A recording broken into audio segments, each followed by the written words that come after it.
Jay Crawford, Adam the Bull, Garrett Bush, Dustin Fox, Jason Lloyd, Tyvis Powell, plus, ba-da-da-da-da, you're loving him, Mikey McNuggets. And so many big names, it would take me hours to say all of their names. The ultimate Cleveland sports show starts now. Booyah! Hey everybody, welcome to the ultimate Cleveland sports show on a Tuesday along with G. Bush and Tyvis Powell. I'm Adam the Bull. We've got Mike, we've got Anthony, we've got Steve on the other side of the glass, Earl up in his perch, and Not G. Bush. true. What's that? Earl's working remote today. Oh, Earl work well. He's at a different perch at his house. By the way, Earl is producing tomorrow, right? He is, correct. So he texted me with an idea he had for the show that I really like. So folks, it doesn't, That's I like it. called Doesn't a make. tease. But it's gonna. I like the idea. So he stick around for that tomorrow. G. Bush, you feeling better? What were you, ill? 50-50? Are you sick, or was there an injury type? You know I got throat Debility. issues. You know I got throat issues, Paul. I said debility instead of disability. Yeah. It's sad that you can't say that without the poem. You had to Yeah. immediately. What? You know I be having strained vocal cords. So. Oh, you know that's what I'm saying? that's what it is? Yeah.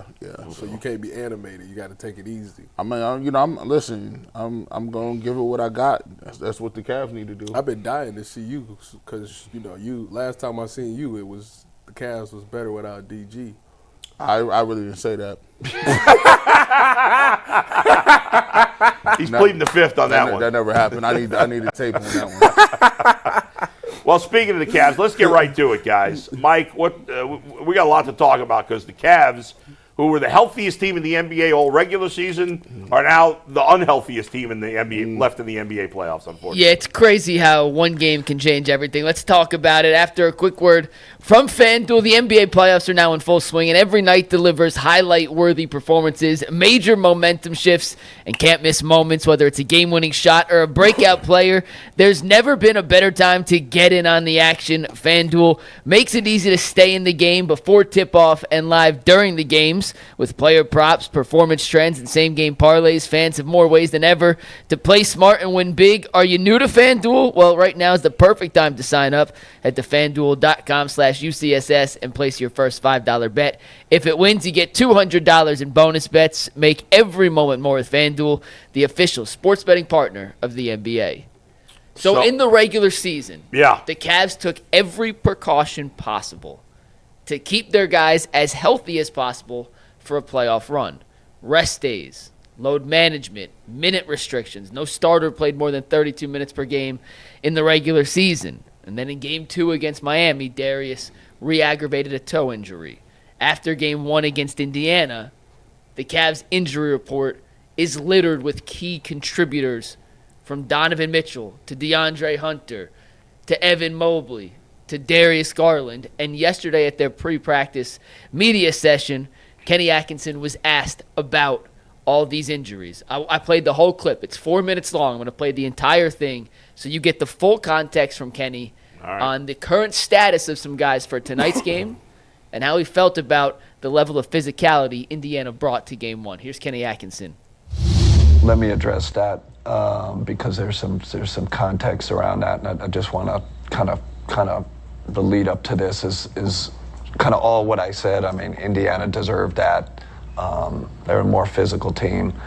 I will say there were two plays in that game that, how should I say, and again, utmost respect for Indiana and Rick and how they coach, and I don't think they were dirty plays, but I think it passed the line of physicality. That line we've kind of been talking about, where it became excessive. So number one was the non-call on DeAndre's layup, which I don't know. Everyone in the world just look at that play and they reviewed it, and I'm just like in shock. I don't know, and I guess I got to know the rules better. So maybe I don't know the rules. I felt he got absolutely obliterated and dislocated his thumb, so he'll be questionable. And then Evan, around the same time, I can't remember if it's before or after, Evan Turner contests his 2-point shot, comes under, clearly under him, right? And shooters need space to land, and is pushed off balance in kind of our opinion, and tweaks his ankle pretty bad. I think you guys saw him limping the rest of the game, and there was a big push to get him out. He wanted to stay in. He'll be questionable. And these aren't drummed up. This is, so unfortunate for us. And again, I don't think this is on Indiana. They I have so much respect for how they play. They're hard playing dudes. Miles Turner's hard playing dude. But the fact of the matter, I think that's on the referees. And if the calls, weren't, maybe they were missed calls, or maybe I'm misinterpreting the rules. But I have a problem when we got, two of our best players, doubtful for tomorrow's game. It's hard for me to get my my head around that when there were no calls on either one. So, I haven't talked about referees all year, and I think the referees in this league are phenomenal, and they do a great job. And that was a darn good crew last night. Ton of respect for those guys, but for some reason, it bothers me that we're dealing with this. It shouldn't, at least there should be some, repercussions in terms of making the call. Was DeAndre right or whether? Can you just clarify? You use both doubtful and questionable? Yeah, I don't know. Are they in the same? That's semantics, right? Questionable is questionable. Whatever. Let's put it in that. Okay. To me, in my world, doubtful, questionable are live in the same world. So maybe I'm using it. I should use the official NBA kind of thing, which is. But you don't feel confident that they will be able to play? I'm not gonna expand on it. Obviously a real concern. Towards. I just wanted to ask about Darius as well. Was he able to take the floor at all? He went through. We just did shoot around today, so it was tough. Tough to really gauge kind of where he is. So yeah, he'll be questionable too for tomorrow. Guys, that is not good. I don't like anything I heard in that press conference, but I'll save what I got to say. G. Bush, why don't you start us off? I'm a little disappointed in Kenny. I agree. First and foremost, how do you not know this is going to be the game plan? How do you not understand that once you beat the Heat the way you beat them, the MO for how to beat the Cleveland Cavaliers is to be physical, is to get in them, and that was crazy. Yeah, but Keep going though. They guys want to be physical against them. They were physical against them, bringing the ball up the court. They got an 8-second call. That's the MO. If you're physical with the Cleveland Cavaliers, it takes them out of their game. It took them out of the game last the first game, and they end up losing that game. Because Indiana was much more aggressive. Indiana came in there and they hit them in the mouth. They made sure that they felt them. They made sure that there was no question who was going to be the more physical group. And when you are physical like that, the referees are always going to give the benefit of the doubt to the aggressor. Even if you're at home, the Cleveland Cavaliers act like they didn't know what type of game this was. This was always, and I asked a question to the, I believe it was last week. We had the Indiana Pacers play-by-play guy on, and I said, listen, they came out of this chippy series with Giannis. They even had Halliburton's daddy on the court, just being a bully. Like he felt tough. Now, if your dad feels he's tough against Giannis, what do you think they've been saying?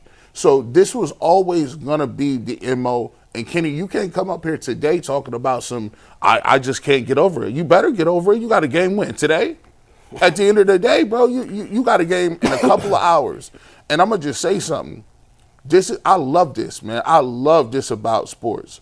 I'm gonna see what you about. All that we give people all these like flowers and we put them in a championship already. I like this because now I'm gonna get an opportunity to see what you talking about face to face. I remember times when LeBron was playing one of the greatest teams in the world and he had Delhi. We laugh at that. They won 2 games. I don't know what these guys got. Kyrie Irving was gone he shattered his leg. Kevin Love had a dislocated shoulder. They was out there with Delhi. Damn old Linux. Kelly. Look, they was out there with no-name gangsters, and they won 2 games, one of them on the road. If y'all who y'all say y'all is, and y'all the number 1 seed, this a must win. This is a must win. I'm gonna see what each one of them. Hey, listen, if I gotta go get shots to come talk, now it's different. If you gotta get shot up to go do regular stuff in life, one of y'all gonna have to get shot up. I don't know whether it's which one. Which one of y'all? Like I'm trying to figure out. Is it Mobley? Is it Hunter? Now listen, I know he's a guard. He shoot. He got a dislocated feet. How many dislocated? Tybus. It's his thumb. We play Tybus. It's his thumb on his shoe. I get it. I get it. I do too. But if you was a football game, I'm playing. what would you be? Somebody will come get you out of the locker room. Hey man, tape that up and let's roll. We'll wrap that up. We gonna get a glove, wrap that up, and we going out there. One of them gonna have to play. Now I get it. Darius Garland can't move because he got the toe. I didn't have turf toe bad, and it is debilitating when you're trying to cut and do things. But for as far as I'm concerned.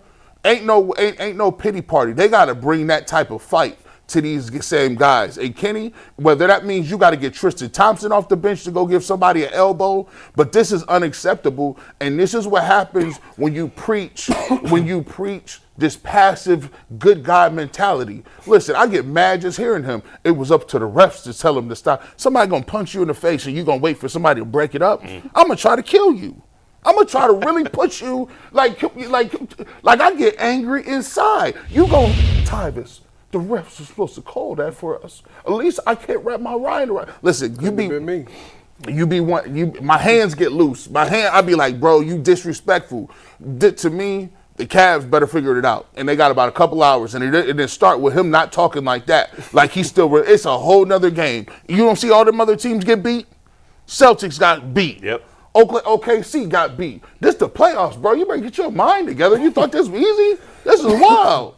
Travis? So what G is saying is I agree with a lot of everything that he's saying. You know, I think that we always talked about being physical with the Cavs was the kryptonite. And, you know, you thought you had some games this season where they fought back, and at times you had the Jared Allen going out setting hard screens, and I told y'all, we'll see come playoff time.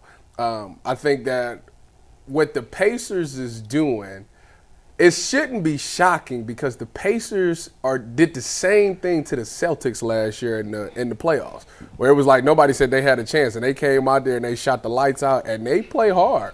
They play fast and they play hard. But the Celtics ultimately won the series. The Celtics also, because they rose above it all. Now, granted, they wasn't dealing with a lot of injuries. I don't know if they were or were not, but they weren't dealing with the same injuries as the Cavs are. But injuries can't be the reason why, you know, you lose this series. I mean, you did a lot of good things in this game, scoring 70 points in the paint. My only issue with this is that it was a point in time in this game where it turned into last year's playoffs for me, where it just turned into the Donovan show. And Donovan has been so good this season at falling back and letting people do their thing, but it got to a point where I felt like he took like 10 shots straight. Like he didn't even look for nobody. Didn't nobody even try to do anything. They just let him just do his thing. And granted, he was hot. You know, when he feeling himself, obviously he's hard to stop. But to me, it's too many players on this team have been too good all year to get to the Pacers game and not contribute in that same aspect. So I know Donovan is dealing with some things. If guys are going to be out, we talked about it couple months ago about how nobody on the Cavs, you couldn't look on the Cavs roster and be like, this guy's having a bad season because everybody was playing well. Well, now it's to the point where you have to be that. Like you can't play this whole entire season and been having a great season, and now you get to this one series, and now you just disappear. The Cavs got to find a way to run them off the three-point line, make them take long twos. If Evan's not going to be available, you better funnel them to Jared Allen and let Jared do his thing, but you cannot allow them to keep hitting these threes in your face like that. And it's not even in your face. Y'all rotation was not even there. Y'all just kind of like, all right, go ahead and shoot it. And you hit that? Made you pay every time. You know, Yeah, go ahead. So I think for this game, it starts with running them all through. That's what the Hawks did to us earlier in the season. They ran us off the three-point line, and it was shocking. If the Cavs allow these guys to continue to shoot wide open threes, they probably going to hit again. So at least make them make contested layups and go from there. First thing, I want to go back to the comments from Kenny. I hated what he said to start that. To me, complaining about the refs is a loser mentality. I agree. I don't want to hear about the refs. That's a fan thing. Fans do that because fans are biased, right? If you ask every fan, I heard Lima and Ken arguing about this morning. I love you, Ken, but you were lost in the soup on this. Lima was 100% right. This game had nothing to do with the refs. The Cavs lost because they got their ass kicked by the team that played better. That's it. It's zero to do with the refs. If you ask every fan base in America, are the refs against your team? Every fan base in America will say yes. So obviously, what's more likely, that you're biased or the refs are biased? Of course it's you. We all complain about the calls that we think go against our team, and we never admit when calls go in our favor.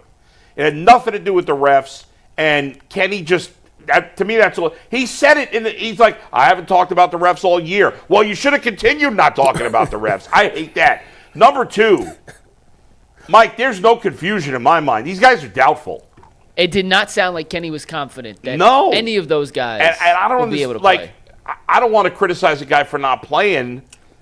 I would just think if there's any way these guys can play, they're going to want to be out there. Man, come on, man. You have to. But if they can't, then I can't imagine. And then I'm curious from G and Tyvis, because you guys have been in wars before on a football field with different kinds of injuries. G, I know you've had surgeries galore, been shot up before games. I play with a broken I have a wrist. hard time believing that if any of the guys mentioned, Garland, Mobley, or Hunter, are capable of playing, that they won't be out there tonight. Now, maybe they won't be able to play at an effective level. I don't know. But if you're on the court, I'm going to expect you to play well. And they need all hands on deck. Because if all three of those guys don't play, the Cavs have pretty much no shot. And you say we don't want the Donovan show, and you're right in general, but it may have to be for them to have a chance. And I think we do this a lot, man. And I know Donovan, people say, oh, he's playing hero ball. Listen, Dean Wade's giving you nothing. Nothing. Isaac Okoro's giving you nothing. Max Strus didn't give you nothing last game. Nope. Sam Merrill hit a couple of shots, but it wasn't like it was hot. So the only guys that was cooking was Evan Mobley and Donovan Mitchell. And every single time, And Jared Allen played well, but he didn't get a lot of chances. Ty Jerome, I mean, he put up 20 times. Sure did. I mean, when you're in the midst of the game, all this talk about we need to be counting on. Hey, you ain't got time to be counting on Dean Wade. If you give this how it works. If you're a superstar, if I'm feeling this game moving along and the game is slipping, I got to do what I need to do to keep us in the game, man. Yeah. Or else we would have killed Donovan. Be like, what are you doing? Why are you? We're down 30 and you're passing the ball. We need you to take over. Nah, man, stop all that. Y'all just looking for something to be complaining about. But the reality of the situation is this, man. I watched a lot of them games in the 80s, bro. And one thing I'll say about the 80s, I remember Isaiah Thomas playing the Lakers, hobbling up and down the court on that leg. I remember Larry Bird with the terrible back moving around. I remember Jordan in the flu game. Like, I remember these dudes, Charles Barkley getting his elbow drained because he had all kind of fluid with this big pad on it. See, I watched back. I'm a little older. I'm kind of slightly old. I remember people was doing this. Like, and you telling me the ankle? The ankle, I get it, but somebody gonna have to play because they gotta there's a sense of urgency that you gotta feel like, hey, listen, you go down 0-2, what we talking about? What right? And then you go on the road. And then you go on the road. Like they smell blood in the water. So somebody, I'm looking at Donovan Mitchell. The intensity has to be there. You're gonna have home court advantage. You're gonna have your crew behind you. You guys gotta come out and throw the first blow. Stop waiting and watching. Get you a technical real quick. It's 2 years in a row they got all these injuries. Let me see that injury report again. What's who on there? Because I'm gonna tell you. Donovan's banged up. The Hunter thing, I ain't. Donovan's definitely playing. The Hunter thing, if it's a thumb, like, bro, go. you got to go out. I'm sorry, you got to go out there. Steph Curry's thumb hurt. Like the turf toe, I get, because that's literally all game. The ankle, you got to tape that thing up. You can't spat. I feel the worst of those four. I feel the worst about Evan Mobley being able to either play and or contribute at a high level tonight. And Ty, we were talking before the show. They're screwed without You him. and I have both sprained our ankles. Gee, I'm sure you sprained your ankle before. I broke mine. You broke your ankle. In the immediate aftermath of spraining your ankle, you tie your shoes up, adrenaline's playing a factor, you can play through it. This happened with the 8 minutes left in the fourth quarter. He was limping the rest of the way, but he stayed in the game. It hurts significantly more the next day. 48 hours is the worst time period for a sprained ankle. Tyvis G, if you disagree, please feel free to chime in here. But that is when the swelling's at its maximum, pain is at its maximum, there's just not a lot of flexibility whatsoever. With the pace Indiana plays with and how frequently they like to use pick and rolls and put guys in different actions, even if he's capable of suiting up tonight, I don't know how effective he can be on a sprained ankle that Kenny described as pretty severely rolled up on. I know they can shoot it up. They have a lot better drugs than I had access to in my playing career or in traditional life. Well, That's a really difficult short turnaround for a guy. The problem Mike, with it by is, the way, had to go to the illegal drug route, you know. wow. He'd do some coke. Ibuprofen and prayer. Do some coke. You crazy. The problem is that they gonna know whoever, like, if Pascal Siakam is guarding Evan Mobley or Evan's guarding him, he knows the ankle is messed up. So you know what he doing. Yeah, like right. That's the problem that Evan's going to deal with. And Evan has been such a terrific perimeter and post defender that, like, if you don't have that there, like, I don't know. It's blood and water, but it is his presence also though. Like, man, And let's I face don't it, know, guys, man. the Pacers think the Cavs are soft. For sure. And they're going to play physical with them again tonight. Everybody going to think. Yeah. The last remaining teams all think the Cavs are soft. Hey, man, look, man. This way I look In at the it. East, I should say. Hey, look, I fell off. Shout out to Tyler Everett. I fell off his porch a week before the state championship game. You played? Yeah. They took me in. I didn't go to school that whole week. Fell off his porch? Yeah. How'd that happen? How'd you fall off his porch? Playing around. Right, a week before. I went home. They put me in the back of the car. I went home, and I just started bawling because I was like, I'm not going to be able to play. Yeah. And then we got in there, and they was like, yeah, we got some other stuff that'll work out for you. Here's this shot. And it worked. And so we played, and I played both ways that game. Now, I know this is high school, but the reality of the situation is this. I go into the locker room and say, listen, all that good talk you was talking about, y'all won 64 games. That was nice. Y'all was running around laughing, doing whatever you wanted to. You lose tonight, your asses are going home. So you can. So here's what we're gonna say: you can rest up when you die, bro. You rest in the off season, bro, and it might be earlier than you thought. Yeah. Team Cancun on 3, 1, 2, 3 Cancun. If you don't get this together, that's what I'm letting y'all know, bro. All that talk about we ain't Darius. You listen. Darius has had more rest than all of them. He might have to go. I mean, They going to have to slide that metal plate in this shit. They said more. I believe Kenny Atkinson said, I don't know, Mike, you brought this up, I think, that he said, Darius, if it was a regular season, he'd sit for 2 weeks before he played. That's what he said before game one, Well, it's correct. been 2 weeks. Or tomorrow's 2 weeks. I mean, We ain't seen you since Miami game 2. which was 2 weeks ago tomorrow. I mean, listen, he had shoot around, so you know what I'm Let's saying? go. He feels something. He feel a little bit better. We gonna find out. We gonna find, bro. It ain't gonna be easy. We gonna find out who really talking about something. This is the cool part about it. They can cry what they want. We gonna see the DNA of the Cleveland Cavaliers today. We gonna find out real quick what they was talking about because, hey, if you want to win a championship, you can't be banking. And I don't want to hear this no more. We're just banking on good health. Good health listen. That doesn't happen in professional sports. You get injured at the drop of a dime. No one plans to get hurt. So you can do all you want to try to mitigate it and try to figure it out with the minutes. But it comes down to they did their job. Now it's time for the players to dig deep and see who won it today. This is kind of important, guys, but Chris Fedor just tweeted that Cavs pregame shoot-around's happening right now, and the basket where Darius and Evan typically do their pregame shoot-around is currently being occupied by only Craig Porter Jr. Wow. So if that's any indication of what's to come later, that is not a good sign for the Cavaliers. Craig Porter Jr. They may be relying on him tonight. Hey, man. By the way, good luck getting any of us to watch regular season next year if they lose this series. Hey, man. Injuries or not. It's Amani Bates time. Amani Bates got a phone number. Hey, Amani, dog. Listen, I told you your time was coming, fam. Yeah. They're not that desperate. Hey, listen, they might be. Jalen Tyson. If you need to match the shots. Craig Porter Jr. Listen, that's why I'm saying. Let a shooter shoot. Jalen Tyson going to have to play. You think I'm playing? I'm not lying. No, he has to. Javonte Green will be the first guy off the bench. He Craig Porter Jr. Porter's going to play. Tyson will play. I mean, Okoro's going to get more minutes. We got to see what we got. I mean, Dean Wade and Okoro are stiffs.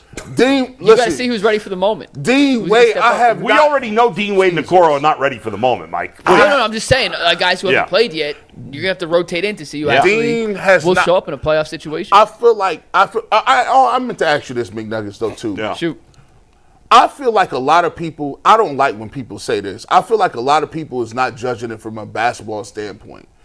Every time somebody hit a bunch of threes, everybody be like, oh, they were just hot. There was nothing we could do. BS. The Cavs be having lazy closeouts. Their closeouts be like, the first half, it was all dare you shots. Nimhard, I'm going to dare you to shoot that. Well, bro, that's a lazy closeout. In the NBA, everybody is a shooter now. That's what they want. Like, you can't be tiptoeing it. That's a wide open shot. That's a wide open shot. What I said. Gio, I'm glad you brought that There were a lot up. of those. The 3 line. That's There were a why lot I of said those it. especially in the first half. First half. Yeah. And But then, go I'm ahead. glad you brought that up. And, Gia, had you not called out sick yesterday, you would have seen I did a whole breakdown. We played it on the show, 7 minutes of the Cavs' defensive rotations, the miscommunications, how Indiana created so many good looks. If you want to find that, it's on our YouTube page. You can go back. Check that out, man. and I should have checked it but out. I was hurt, though.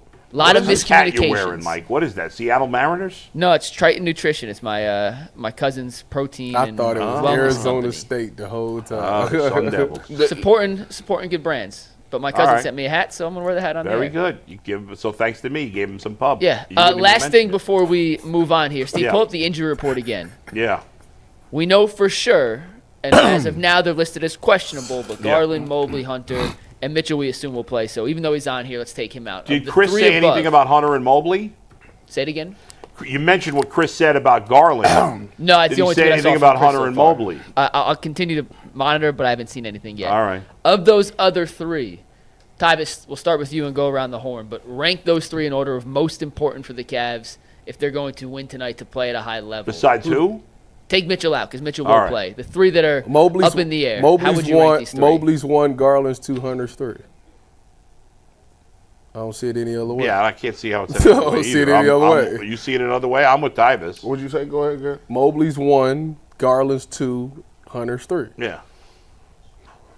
I'm going to flip-flop him a little bit. You gonna take Garland 1? Nah. I got Hunter over Garland. Okay. You know why? I put Hunter right on, what's the name? Halliburton. They're letting him run around the court too Nah, much. you can't do that. By the way, Halliburton's dealing with an injury too, and he's still kicking ass out there. He's running around. He's got a bad back. And they've been doing a good job. I don't understand how they keep ISOing and getting Jared Allen on Halliburton. I didn't understand. What are they doing with that, McNuggets? I was confused. goodness. Now is that just that's just because you was playing two bigs and they was hunting Jared Allen out? Yeah. By the way, this is an obscure reference, but you guys see the movie Glory Road? Yeah. Yeah. You know that movie? Classic. Yes. Okay, did you see it, G? I think I seen the movie Glory.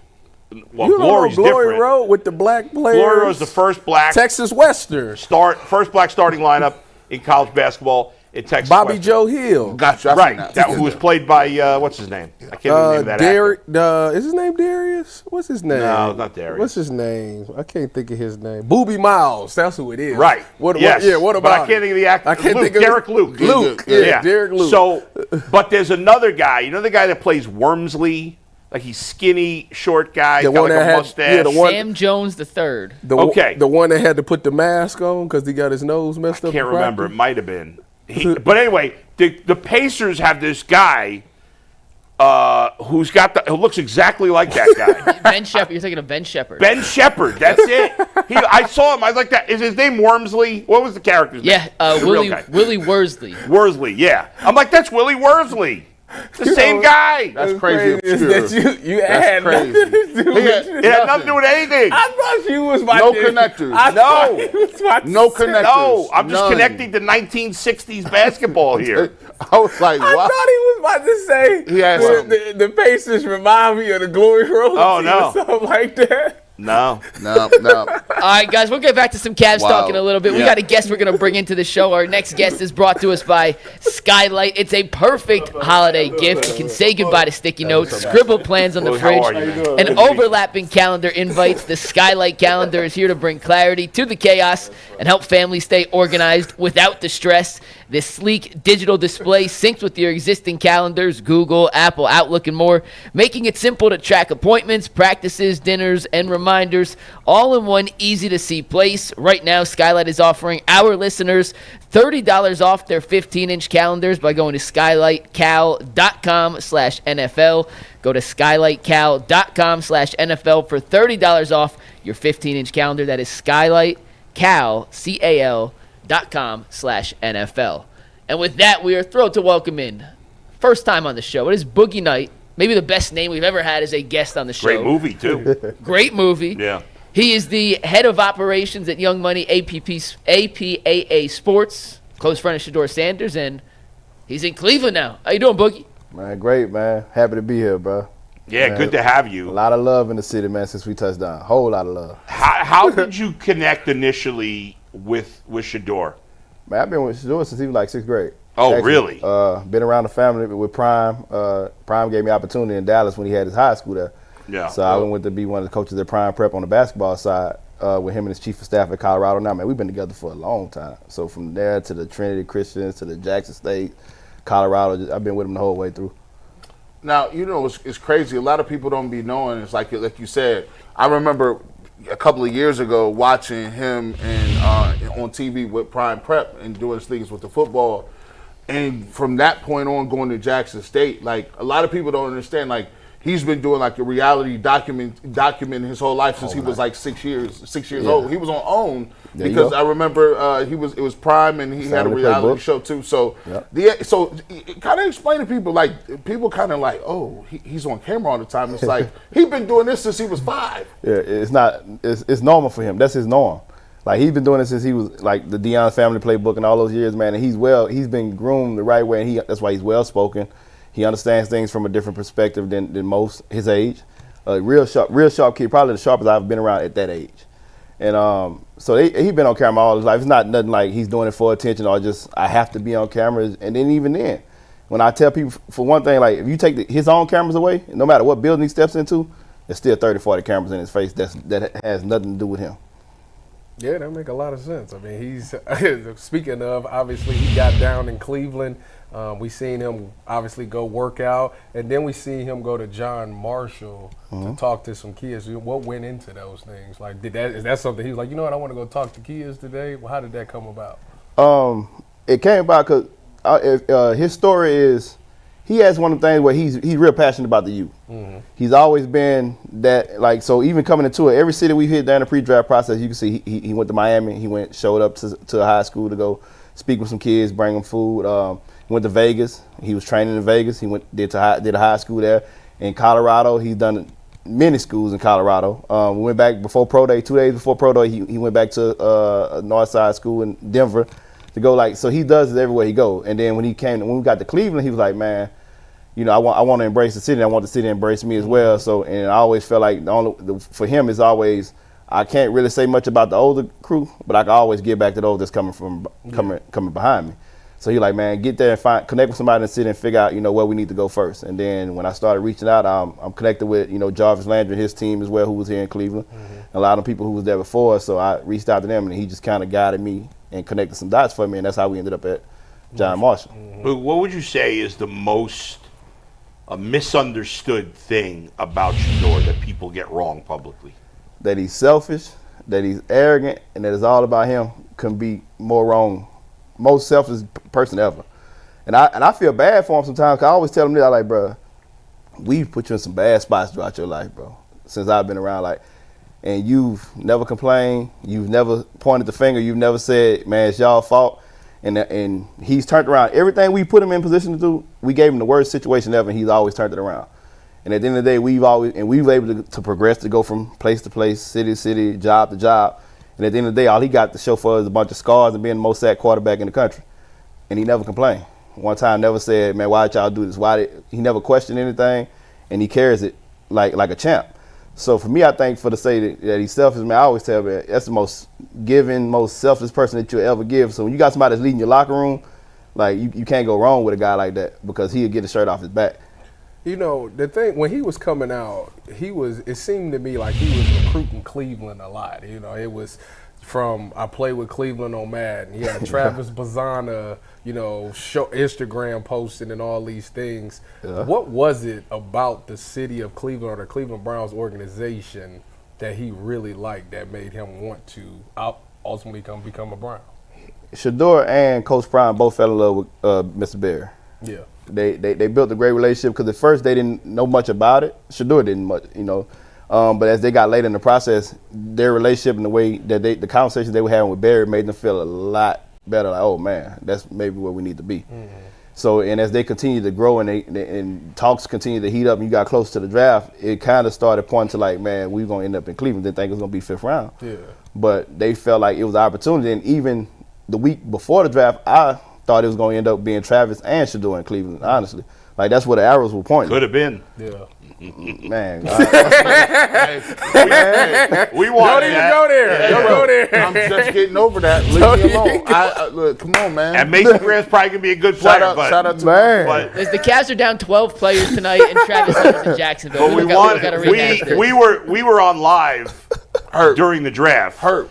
And when the Browns traded down out of that spot, we were pretty heartbroken. We were hurt. I had celebrations ready. Yeah. I had whole marketing schemes ready to go, and they said they traded the pick. I said, for what? What they get? But I will say, what they get? Who you trading for? I'm like, this is wild. But I will say this: when they came back. Andrew Berry. He came back in the 5th round, and when they took Shador Sanders, it was like, all right, y'all might not be half crazy. This actually makes some sense.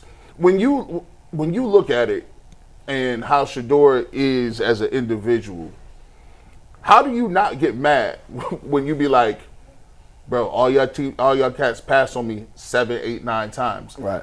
Like, how was he in that moment? Was it something where you like, yeah, I know you kind of salty about it, or do you ever show that?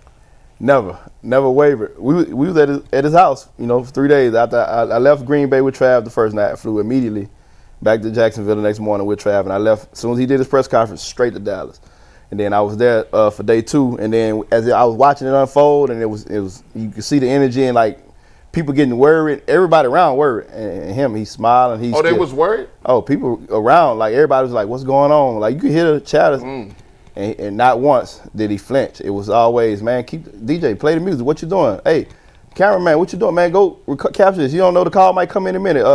Put this. He's orchestrating everything and keeping himself going. Same quarterback poise he's always had since he was young. So I'm watching him, like I said, I'm just trying to size him up just to see. I want to see if he gonna fold, if he gonna give it. Like day 2 go by, nothing. Everybody just sitting there like, what the? And he just, what y'all tripping on? We got tomorrow. And then we're like, well, tomorrow, I'm not feeling good about tomorrow right now. I'm going to ask this too. For those who say that he has to be humbled in order for him to play at his best, right? Mm-hmm. They say it's a great position because he got drafted in the 5th round. It humbled him, showed him that like he's not in charge of everything. Mm-hmm. Like, is that something that has ever been that has been crossed, or you guys ever conversated on about the fact that people think that he needed to be knocked down a little bit in order to get the best out of Shador? Yeah, we've had them conversations, and he just always said, man, people are entitled to their own opinion. That's his thing. People are entitled to feel how they feel. But for me, speaking for him, he say, but for me, I don't need that to go out and do what I know I'm born to do. Because for him, and I always tell people this also, be careful what you ask for when you're dealing with a guy like that. Because when you got certain guys that operate a certain way, you don't want to take certain things from them that makes them special. And for him, it's a certain level. It's like, don't take a Bugatti and turn it into a Honda. You know what I'm saying? Like, it's not going to drive the same. Mm-hmm. Let him be who he is and what he's done, because that's what he's found success in. And that's for all the load that he's been able to carry for whatever it is that he creates in his mind that's allowed him to channel and take all of that in and still be able to go execute, is something behind that. And I always say, like, so be careful when you ask, like, I want to humble him, because you might not get the same thing that you've known to get from him, you know? Well, obviously, his drop in the draft was the biggest story. The draft got talked about more than anything else. And of course, you've heard all the reports and what people have said, and maybe some of the interviews didn't go well. We all make mistakes along the way. I don't know if he made any mistakes. I don't know if anybody in his camp made any mistakes. Do you feel like, even without getting into specifics, do you think there were things along the way that you're like, well, maybe if we had done this differently, or it is what it is and it was going to happen this way anyway? At dinner 2 nights ago, he sat at the table, and he said, man, if I could go back and do it all over again, I wouldn't change a thing. And he said, because I feel like I am where I know I should have been in the beginning. Maybe I didn't get here how I thought I would get here, but I'm where I belong. And he said, so I still got here. And at the end of the day, I'm not tripping on no money. He's like, man, I'd have made north of $24 million since January, before the draft. Yeah. He like, so money wasn't an issue. Right. It was I just need the opportunity to be able to go compete. So for him, it was more so understanding that side of it, and he just never, he never wavered about none of that, man, and how he got here, or he never questioned it, never pointed the finger at anyone. It's just who he is. Have the Browns told him? I spoke to Joe Flacco last week, and he said that the Browns told him that this is an open competition. You got 4 guys. Let's see how it goes. Have the Browns said the same thing to Shedeur? They have said that. Yeah. But just knowing what we've known and been around it, I just always tell them prepare for the worst. Prepare, going in, you might get less reps than everybody, so all your reps might have to count. You might be, with the, guys, the undrafted guys or the whoever, and you got to make it work. Yeah. So going in with that mindset and understanding that, he look at it different. Even though they say, he's gonna have open opportunity, we don't know. Sure. That. We can't depend on that. Yeah. I think that's a good attitude to have. Yeah. Seems like it makes a lot of sense. Go ahead, Mike. Boogie, I'm curious, when you have been here now for a week or so, how is the reaction to you guys being here in person compared to what you see online? Because I feel like there's a pretty big gap in reality versus Twitter. Man, the hate only operates online, man. It's online. Everywhere from day one since we stepped foot in this city, it's been so much love in Cleveland. Yeah. Like, I'm talking about from day one. Shedeur, can I get a picture? He sit there, he'll take 30, 40 pictures at a time everywhere he goes. Yeah. Whether he's leaving out of dinner, whether it's, finishing up a workout, or he's going in to go get treatment. And everywhere it's been nothing but being embraced. Yesterday we were at lunch, 2 ladies from ESPN, sent over a table full of entrees and sides and desserts. We couldn't even eat it all. They sent so much stuff, and then we got the ticket at the end, the check at the end, ready to pay, and the guy said, man, we just got a call from someone, and they said, man, it's covered. It was like, all right. It was like, everywhere he's been has been nothing but love. Like, that's what he coming for. He want nothing but love in the city. The hate only resides online, if you ask me. For the most part, yeah. I'll say this. I was doing the shows when he got picked up, and I have, we done been through Deshaun Watson, Baker Mayfield got a cult following, Johnny Manziel. Johnny football was crazy when he got picked. Johnny was crazy. It was nuts, right? But I'm gonna tell you what. I ain't never got approached by so many people online that was just like, "Hey, look, I just saw your little blog. I'm new here. I'm here because Shedeur here." I'm like, "What? What you mean?" Wow. They like, "Yeah, I'm subscribing just because Shedeur pulling up." I said, wow. They say I've been watching him since he was about 15 years old. So yeah, I'm a Browns fan. I have never seen that out of anybody that come here. And I was telling people how different it is, because they was like, I'm like, these people don't even watch sports. They be like, yeah, this is my, I'm Shedeur's auntie. This is, I'm like, bro, this different, bro. Oh, to see you aunts? Yeah, I'm like, bro, they do not take no slander online. I'm telling you what, listen, the dude got crazy. It's almost a beehive, is it not? To see you aunts? Oh, they don't play. I thought I didn't know about it. I didn't know about it until they pulled up, and it was crazy. By the way, tell him, and I'm gonna just put this out here. Tell him under no circumstances should he stop doing the dad. This gotta stay. Under no circumstances is that going anywhere. I don't care what y'all talk about. The rolling shall shine. The first time he do that, Tyvus said, "Oh, they gonna go crazy." Man, They're gonna go crazy. They're gonna have they're gonna cut out the figures of an arm in the stands, and they just gonna keep putting it up every time. You're gonna see a wrist up in the stands. it's crazy that y'all say that because that was one of the conversations he had where he's like, man, you think I should do away with it? No, Tell him do not lose his swag. Don't lose that hey, field listen, swag. And I if they do not want to see tell it. them if they got, I ain't got a problem. I'm a celebration guy.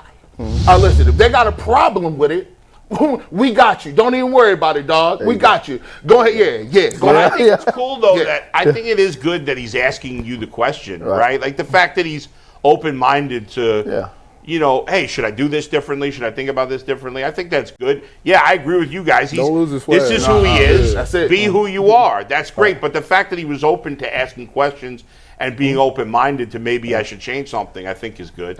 Like he's not. I'm telling you, he's totally different what most people online perceive of him. Trust me. Like I even seen Coach Thomas said earlier, like how great his interview was with him when he visited, and how it was totally different from some of the reports that we get from other places.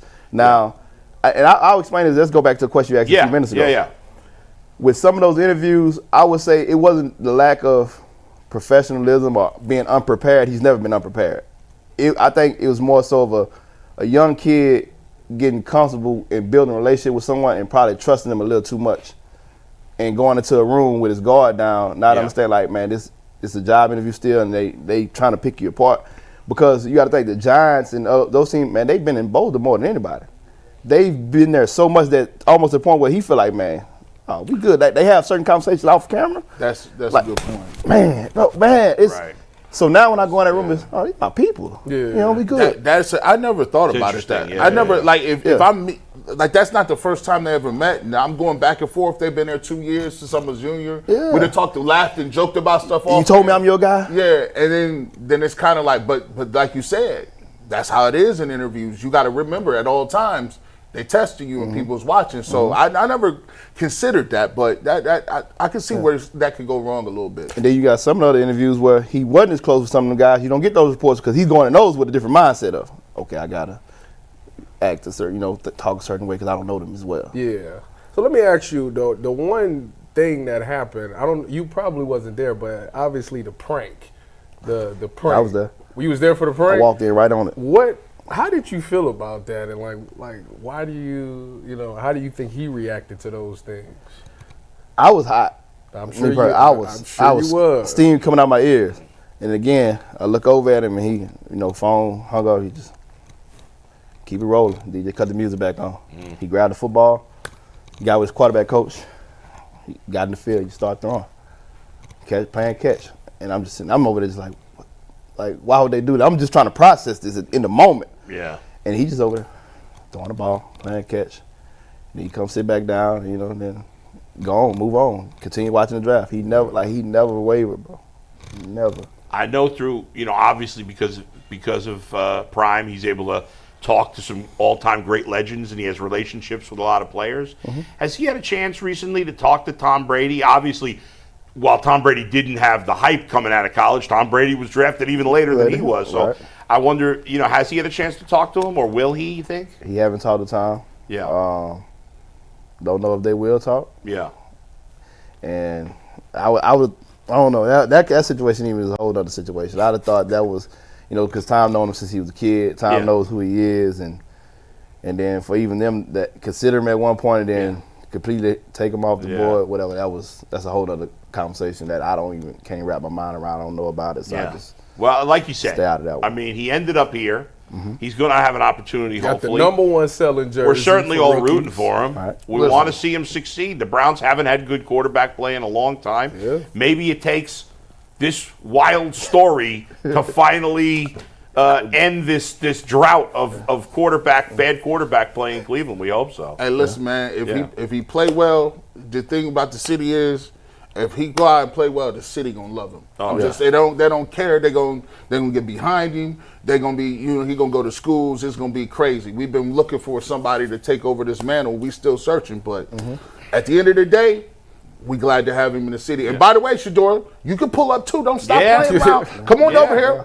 Come on over here. Yeah. We pull you, bring you to the Let me know when you coming so I can get my fossil. I ain't got no rollies, so I'm gonna wear my fossil that day. Because he said you sent your guy over here shining. I already seen him bump in the face. I wasn't even gonna get into that. I was like, yeah, let's go. I said, Tyvus, we gotta step our game. This is unacceptable. Oh my God. Steve, we need more money because if Shador pull up, I gotta have a rollie to flex for you. You gotta win the championship ring. By the way, Tyvus. He better bring that championship ring. Tyvus has his championship trophy behind him. That's irrelevant. That's irrelevant. About that. You need the ring. You need that. Before you go, obviously, this is also a good place to come for food advice. Okay. So you said when you said you had lunch and you got the guys paid for it. Was that in Cleveland or was that At the Venetian here in Cleveland. okay? So have you guys already gotten the word on the places to go eat? Not necessarily. He done ate every place possible. Steve loves giving people food advice. He loves doing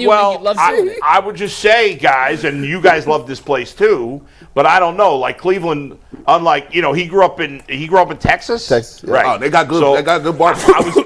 One of our favorite places is a barbecue joint. Okay. But I'm like, I don't know if it's compared to Texas barbecue, but It's very different style. Sweet Someone who Pork lives in Wilson's. Texas, very different Pork styles. Wilson's. it's right on the corner of Lakewood and Cleveland on Madison. Okay. And the two guys who own it were former. They played college football, and they're great guys. And it's a great place. We've been there a number of times, so you guys should check that out. I got you on that. Yeah. Whitmore's. That was good too. we was just there. What place? You said Whitmore's? Yeah. Mm-hmm. Whitmore's still Oh, that's the place around? that you and Mike Me went and you to. went, yeah. Yeah. Boog, Whitmore's. I'll hook you up with all the places you got to go. Yeah, I'll text you a list of the places you got to step by. Now the biggest question is, and I don't know if Shador has answered this question yet, is he going to be an East Sider or a West Sider or a South Sider? Has he decided yet? Nah, not yet. We working on that part as well. Just trying to figure out how this thing about to go when he get the camp starting. Thursday report? Yeah. And then from there, he gets a better idea, what he's up against and what Right. we're dealing with, and then he'll kind of start digging All right, off of that. we wish him and you guys the best of luck. Thanks for coming in with us. Appreciate you, man. Appreciate the love, man. Definitely. Mike, go That ahead. is Boogie Knight giving us some insight into Shador Sanders. We couldn't have got else. Boogie, appreciate you coming in, man. We're going to get Boogie out, talk a little Guardians. And this next topic is brought to us by Epicor. Every team knows the value of hard work, of taking pride in what you build and practicing every detail to get the best results. But no one player, no matter how amazing, can do it all alone. Working together makes getting the win easier. And at Epicor, the all-stars are the hardworking manufacturers and distributors who create and deliver the things we all need, from aerospace to electrical to medical devices, from small businesses with big dreams to growing enterprises with global visions. We'll equip you with the right tools to move forward, think ahead, and lead the way, because as the clock ticks down, you need to make the most out of every hardworking minute. Easier doesn't cut corners. Easier finds the lane. Discover your success at easierwithepicor.com. All right, guys, as we get Boogie out of here, I have a question on the Guardians for you. Bull, of some of the guys in the lineup who have not produced at the level we thought. Yeah. Naylor, John Kenzie Noel for Tyvus. Oh, my gosh. Nolan Jones, Rocchio. Who do you have the most faith in to turn it around at some point in the 2025 season? You asking me first? Go ahead.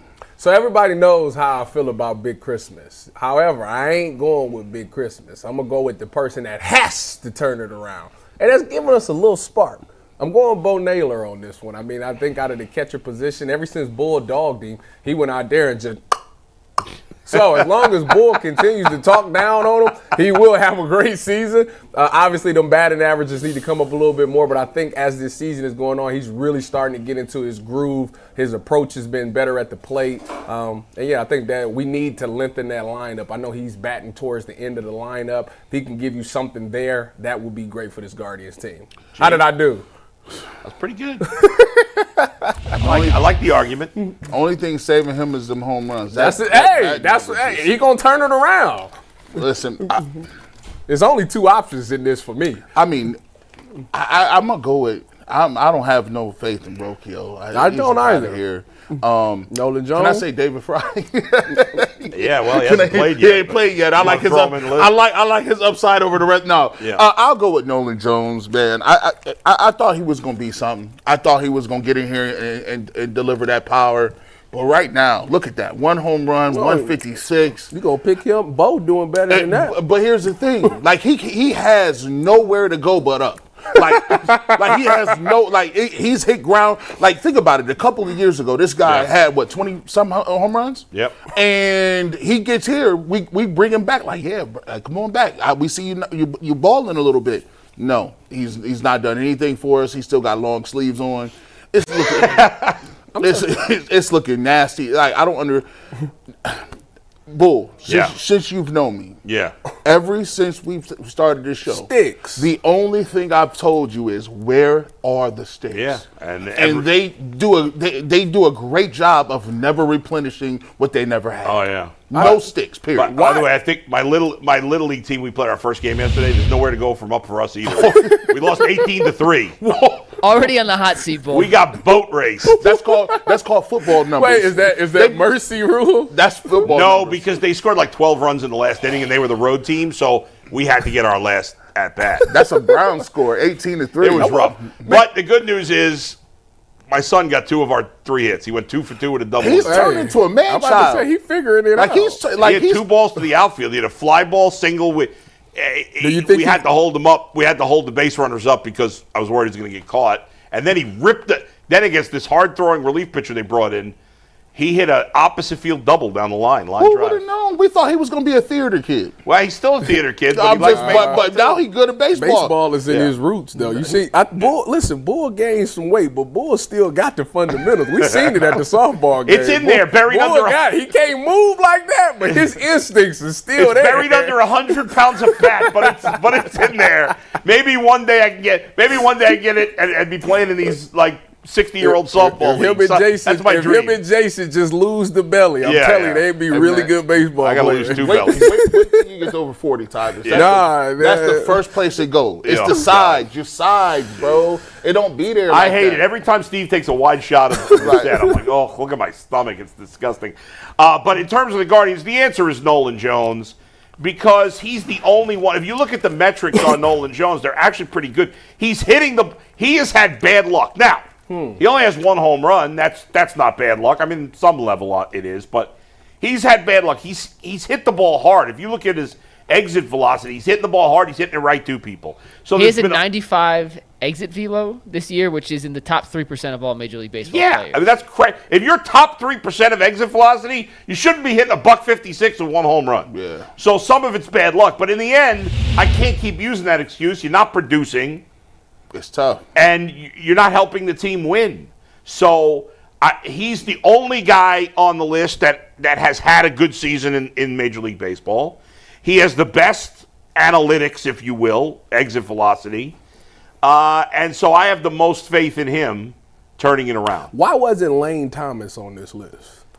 Because he hasn't played enough. He's been hurt. I didn't think he played enough to really be considered. I know he got off to a bad start. He should be back this week. I would put him on there. He would turn it around. Yeah, but I think we all assume he will because he's been he's not great, but he's been a consistent, solid player in Major League. And remember, he got off to a bad start when the Guardians first got him last year, and then played well. He only has 45 plate appearances this season. He hasn't and although he hasn't been good, he's hitting 156 with a 365 OPS. Yeah, it is only 13 games and only 45 plate appearances. That's trash. That's being kind, calling that trash. Man. But yeah, he's been terrible, but he'll be back this week. And when he does, I'd give him a chance. I would put him in center, and I'd put.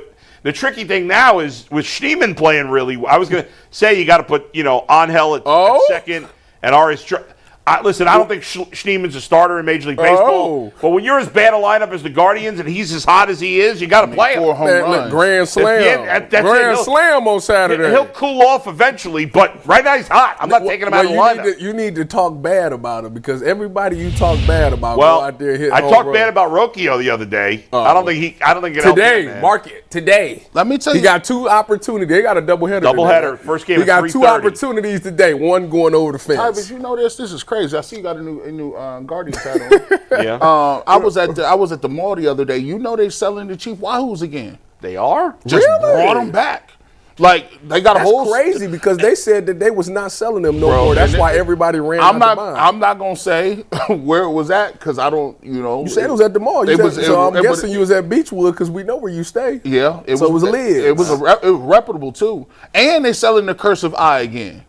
Really? Just stand alone cursive. Maybe they about to switch the name back. They brought it. They was like, listen, ain't nobody watching right now. Yeah. The Browns, it's like the Browns. How would you feel? I mean, I if guess with Trump becoming president, they bring it all back, right? How would you feel if they voted to switch the name back or stay the same? What do you think the majority of the fan base? Hey, man, The majority would vote to change it back. At this point, hey, man, I think that's silly at this point, but listen, they taking all kind of rules back. that would be the least of my worries. Like, go ahead.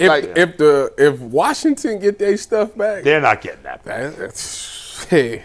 Before we get in, I guess anything's possible. in this age. I can't count out. Hey. I see. It's so funny. There are headlines now where I'm even I don't even know. desensitized. I don't know if it's a real headline or if it's an Onion article anymore. I don't- half the time. I don't know what's going on. But Before we saw- bring in our guest in a second, let's just do 1 through 10 confidence meter in can these guys turn it around? So Yeah. Bo Naylor was one of your guys' picked. That's mine. All right, 1 through 10 on Bo Naylor. 8, 7. That he will turn around. 7. 10 is How do you turn 7. around something that was never was? He's It was never hit. Yeah, he's never been good. He's never hit here. Whoa, he's never 2 hit. years ago, he was a better hitter. That man, Last year, he was a better defender. All right, but he.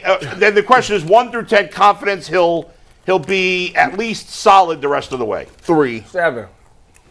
Okay, Nolan Jones. 3.5. Nolan Jones. I'm saying I thought you said 3.5. 5. for Bo. 5. I'm going to Nolan say Jones. 7 for Nolan Jones. 5. 6. Yeah. Rocchio.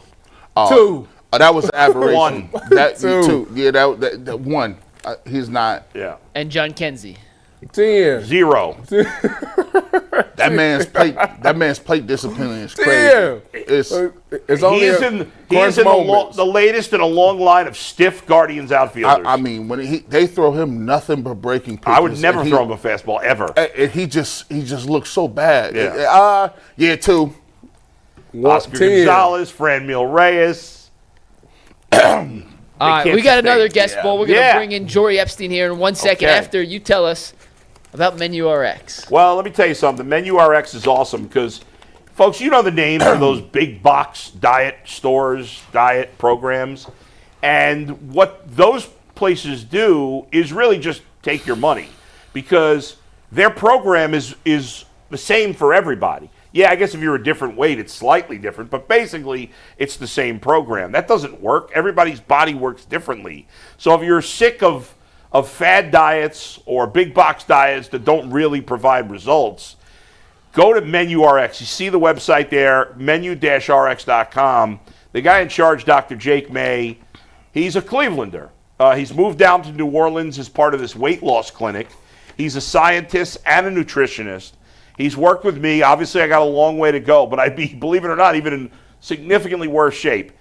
With Menu RX, they help you with a diet plan or a plan to get you in better shape, but also one-on-one conversations when you're stressed out and dealing with things that are really tough in terms of weight loss and eating challenges.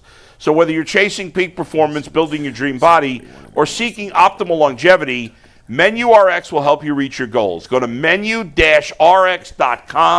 to get your consultation today. That's menu-rx.com. And with that, we are thrilled to welcome in Yahoo Sports senior NFL writer Jory Epstein to the show. Jory, how you doing today? Thanks so much for joining the Ultimate Cleveland Sports Show. I'm doing well. Thanks for having me on. Great to be with y'all. Yeah, thank you, Jory. We saw your article that you recently wrote about the Browns quarterback situation, and it is fascinating. I mean, in all the years we've been covering the Browns, there's never been a shortage of drama when it comes to many things, including their quarterback situation. And it's no different now. So, for those who haven't had a chance to read your column about it, what's your take on this Browns quarterback situation, as a whole?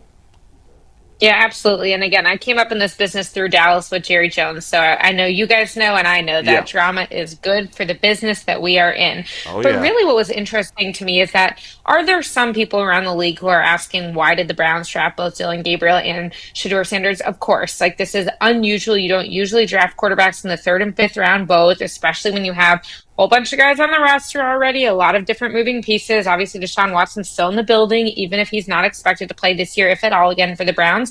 But I think when you look at it, what was interesting to me is that people were not as critical about it as I expected them to be. I talked to sources with 5 different teams who actually said they understood the gamble that Cleveland was taking. They said that quarterback is such an inexact science and there are so many misses that having 2 at-bats can be better than 1. I think where the argument kind of breaks down is this idea of, first of all, this is not just a logic problem. There are human emotions involved in motivation. And secondly, there are a limited number of snaps, particularly with the first team guys, when you also have Joe Flacco and Kenny Pickett in the picture. But I do think that I was surprised by how many people around the league understood that, hey, maybe Dylan Gabriel turns out as a really solid back, not to put a ceiling on him, and Shedeur Sanders ends up getting rid of some of the football distractions on the off field, getting focused, and his talent is able to make him a starter. And the last thing I'll say is that the reason that people weren't so concerned about drafting Shedeur Sanders after Dylan Gabriel is because most of the evaluators I talked to around the league said that they had a 5th, 6th round grade on Dylan Gabriel and a closer to 2nd round, if not late 1st, when you get into the supply demand element on Shedeur Sanders. And so the value for Shedeur was really strong. That's fascinating. Jory, I have a conspiracy theory. Let me see if we can just go ahead and just throw that out there and see if you have vibe enough with this. conspiracy theory. Yeah, I'm just saying, I might as well just do that. It's good for business, right? Yeah. I feel like the Browns, they took Dylan Gabriel and they was like, you know what, we're going to take him higher than we probably should. And then that will cut the conversation off from Shedeur Sanders. We got three quarterbacks. We already got our guys. We're good. I don't think that they thought Shedeur Sanders would keep falling, and he kept falling. And then they started to look around in the 5th round and was like, we might as well go ahead and get him, man. At least we can talk about something during the offseason. Who knows? He might be Dylan Gabriel out. I think they planned on taking Dylan Gabriel so the fans wouldn't clamor for Shedeur Sanders. What are your thoughts? I don't know if it was so the fans wouldn't clamor for Shedeur Sanders, but I do agree with you that there's a psychological element here, which is that someone I talked to said that they felt had Shedeur just gone to Vegas, even in the 2nd or 3rd round, there would have been this element of, yeah, I can do it. I'll be that guy, even if not right now. Maybe Geno gets this year, I get next year. And now there's a different level of chip on your shoulder because it's not just how many teams passed on you repeatedly for 5 rounds, 4.5 rounds. It's also the fact that even in your own draft class, your team didn't pick you first at your position. I mean, that is a different level of chip. So I do think that there is a motivational element here that's working with Shedeur. You know, Jory, with Kevin Stefanski taking the offense back, you know, you've seen some of the people that they drafted in this class. You get a Quinshon Judkins, Dylan Sampson, you get the 2 quarterbacks, you get Harold Fanning, and you get Schlesinger from UCLA. Out of those, which one of those do you think makes an immediate impact and is something that the Browns need?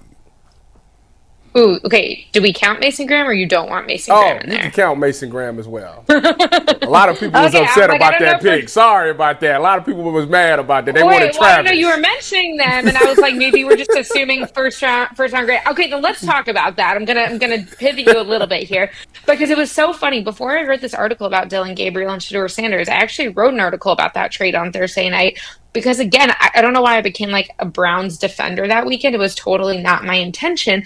But I had people from 7 different teams tell me on Thursday night that they thought that Jacksonville got hosed in that trade. And their idea was, okay, maybe a generational player. But first of all, the Browns, sorry if this is offensive to some people in the market, aren't ready to win this year and also don't have the win now mandate that the Giants have. I mean, I think you can see the difference in what the Giants did in the first round and what the Browns did in the first round and see one of them is about long-term stability and multi-year success. And the other is, hey, Brian Dable and Joe Shane in New York are not going to have their jobs if they don't win this year and create hope for the future. But when you look at it, to get a 1st and 2nd round pick to go down 3 spots, I mean, that was a fantastic move. And oh, by the way, even if you had gotten Travis Hunter at receiver, who's throwing the ball to him? We don't know. So I all of which is to say, I totally agreed with the trade. I thought it was fantastic value. It was historical value for a reason because most people wouldn't do it. But Jacksonville had a new young general manager who said, I just need to make a splash and set the tone. And so I think it's worth it. And then when you look at it, they still got a plug-and-play guy in Mason Graham at defensive tackle, and I think we've seen what Jim Schwartz can do with that front. You get a certain level of value by pairing him with Miles and other guys on that line. So, I mean, that was my favorite pick. Sure, I think 2 things can be true. The trade was a great trade in terms of draft pick value, and we're all still a little nauseous that Travis Hunter is not a Brown. whether they're, we agree. I mean, they're not ready to win. Their over-under's 5.5. I mean, most likely they're going to win 5-6 games this season, something like that. But we had been dreaming of Travis Hunter. So even though Graham's a good player and the trade made sense from a value standpoint, we're still a little bummed about it. Oh, yeah, it's definitely not fun or enticing for the fans. And that was what was kind of interesting to me, is this idea of, we saw both in Jacksonville and in Las Vegas, who drafted Ashton Genty in the first round, this idea of just take these guys, even if they're not necessarily great value for what you're getting in them. And then you have someone who, like Andrew Berry and Kevin Stefanski, who they do have a little bit more job security and a little more of an assurance. I think what's funny is that you kind of have this like very low-key, smart but not sexy pick in the first round, and then you go and take 2 quarterbacks. To me, what was good about this is that it allowed you to have a great option for a first round quarterback next year. And that way, even if you ended up winning more games than you wanted this year, or not what you wanted than you expected this year, you would still have that draft capital. So that's why I will say that taking 2 quarterbacks later, in my opinion, undermined a little bit what you did at the beginning of the draft. Jory, I'm trying to figure this out. How are they going to do these reps? You got 3 preseason games, and usually the starter going into it, doesn't really play all that often in the beginning. Like, it's like I'm looking around like, okay, so what are we doing here? Like, are you going to have Kenny Pickett? Is he going to start getting reps first, or is he going to sit the first game? How do you think they break this down with only 3 preseason games in the pecking order? Yeah, if I were them, some of this would depend on how guys have been doing during training camps, since they'll have a lot of practices between now and then. But if I were them, what I would do is I would say, okay, first game, you have the better of Shedeur Sanders and Dylan Gabriel, whoever's been more impressive through OTAs and training camp. That person starts the first half, if not maybe 3 quarters, and the other one comes in for the second half or the last quarter. So for the first 2 games, you have one of them starting one game, the other starting the other game, so that they each get time with, if not the first team starters for the preseason game. And you don't get Kenny Pickett involved. You certainly don't get Joe Flacco involved. And then if you're thinking by the 3rd preseason game that Kenny Pickett is going to be your starter for the first week into the next 5-6 weeks at least, then you have Kenny Pickett play somewhere between a series and a quarter for that 3rd game, and then still give it to Shedeur and Dylan. But again, I'm curious what you guys think in the market. Do you expect them to carry 4 quarterbacks? Because part of the thing about preseason games, I know Roger Goodell took a lot of heat for this when he said, let's get rid of a preseason game and add that 18th game, 2 and 18. Who wants to watch preseason? Is maybe it's not the most entertaining product, but it is a super important element of the roster construction product. And you have to understand by what you're seeing there. I mean, practices are just so watered down in today's NFL. I'm not saying that's wrong decision, but you need the preseason games to evaluate. So what do you guys expect? I mean, do you expect 3 quarterbacks on the active roster when we come down for the 53-55? Do you expect 4? Yeah, I expect 3. There is 0 chance that when they kick that ball off in that first Sunday in regular season game that they carry 4. They may carry 4 for the initial 53 because they're going to probably look to trade one. Right. But when they kick that ball off, there's no way that they're keeping 4 on the roster. And they can't sneak. Like, I don't think you could put Shedeur or Dylan Gabriel on. No, if you cut them, somebody's picking them up. No, you can't. I think if it were me, I would trade Kenny Pickett. I know they traded for him, but I'd trade Pickett, keep Flacco and the 2 kids. I think it's going to be between Flacco and Pickett. One of them is going to start this year, probably, and the other's gone, and then you keep the 2 young guys. Right. But I just wanted to follow up on what you said, Jordan, because you said what they did with the 2 quarterbacks kind of counteracts a little what they did in the first round, and I agree. Because when they made that trade, the argument, like we were on here, and G. Bush and I were really disappointed that even though we understood the value, we were disappointed. And there was a third panelist who's not here today, Jason, who was like, well, they made this trade to get a quarterback next year, which, okay, we understand that, even though there's no guarantee they'll be able to do that. But then you went and drafted 2 quarterbacks. Now I feel like you got to see them play. Yeah. Because if you don't see them play, well, okay, then you wasted those picks if you take a quarterback next year. So it's going to be fascinating not only to see who ends up winning this job, but how much they make it a priority to play both Gabriel and Shedeur, which is a very unique circumstance. Absolutely. And I think, we could even see multiple quarterback trades for the Browns by the draft next year, I think, because it is possible that you trade either Kenny Pickett or Joe Flacco, assuming you can find a trade partner and someone wants them as their backup quarterback, most likely not their starter, at the end of training camp. The other one starts again. There are different people there in the league who feel each is going to be better. I think they just offer different things. And obviously some of this is about Joe Flacco's age. He's 40. He's 17 years older than Shedeur Sanders right now. But then I think also when you look at the ideal outcome from the Browns on Shedeur and Dillon, I think it's very similar to what the Patriots did this year. And obviously that's not an apples to apples comparison because the Patriots took Drake May third overall. And then they took Joe Milton in the 6th round. So it's 2 quarterbacks in the same draft, but vastly different. 1st and 6th, as opposed to 50 picks apart, 3rd and 5th round. But what they did is they said, okay, Drake May looks like he's going to be a bona fide starter. He looks like he played solid enough last year, even when they weren't winning games. Joe Milton played 1 game and looked good enough that the Dallas Cowboys were interested in him as their backup to Dak Prescott. So they traded him for basically, it wasn't exact this, a 5th round pick. And a year after drafting him for a 6th, they're getting a 5th round pick back for him. And now, okay, you feel like you got value out of both of those picks and you don't have a quarterback competition. So ideally, one of these guys is your quarterback starting in 2026, and the other one is a trade asset. But the likelihood of that happening when you have that many guys in that few snaps is really difficult. All right, Jory, out of the first round picks, which one of those picks do you think comes in and makes an immediate impact for their franchise? And you can't say Tyler Booker for the Dallas Cowboys because I know that's your team. Yeah. No, I think Ashton Genty, you can debate the fact that the Las Vegas Raiders drafted a tight end in the 1st round last year and a running back this year. Both of those are considered non-premium positions because they're cheaper to get, so people don't usually want to take them high. But because of that, Brock Bowers was on the scene right away last year, and I think Ashton Genty will be this year when you look at what Chip Kelly is going to do. He just had insane numbers at the college level, and a lot of that was all of his yards after contact and his ability to break tackles and shed tacklers, and I expect that to carry over to the level. And it'll be interesting because do I think the Raiders are going to be able to pace the Chiefs immediately? But when I look at what that division is doing with the running backs they're drafting and the running backs that they're adding, there's definitely been an investment in that. And I think some of that is just how long can we keep Patrick Mahomes off the field for? Okay, Jory, so I'll make sure I take him in my fantasy this year. Thank you. Absolutely. Jory,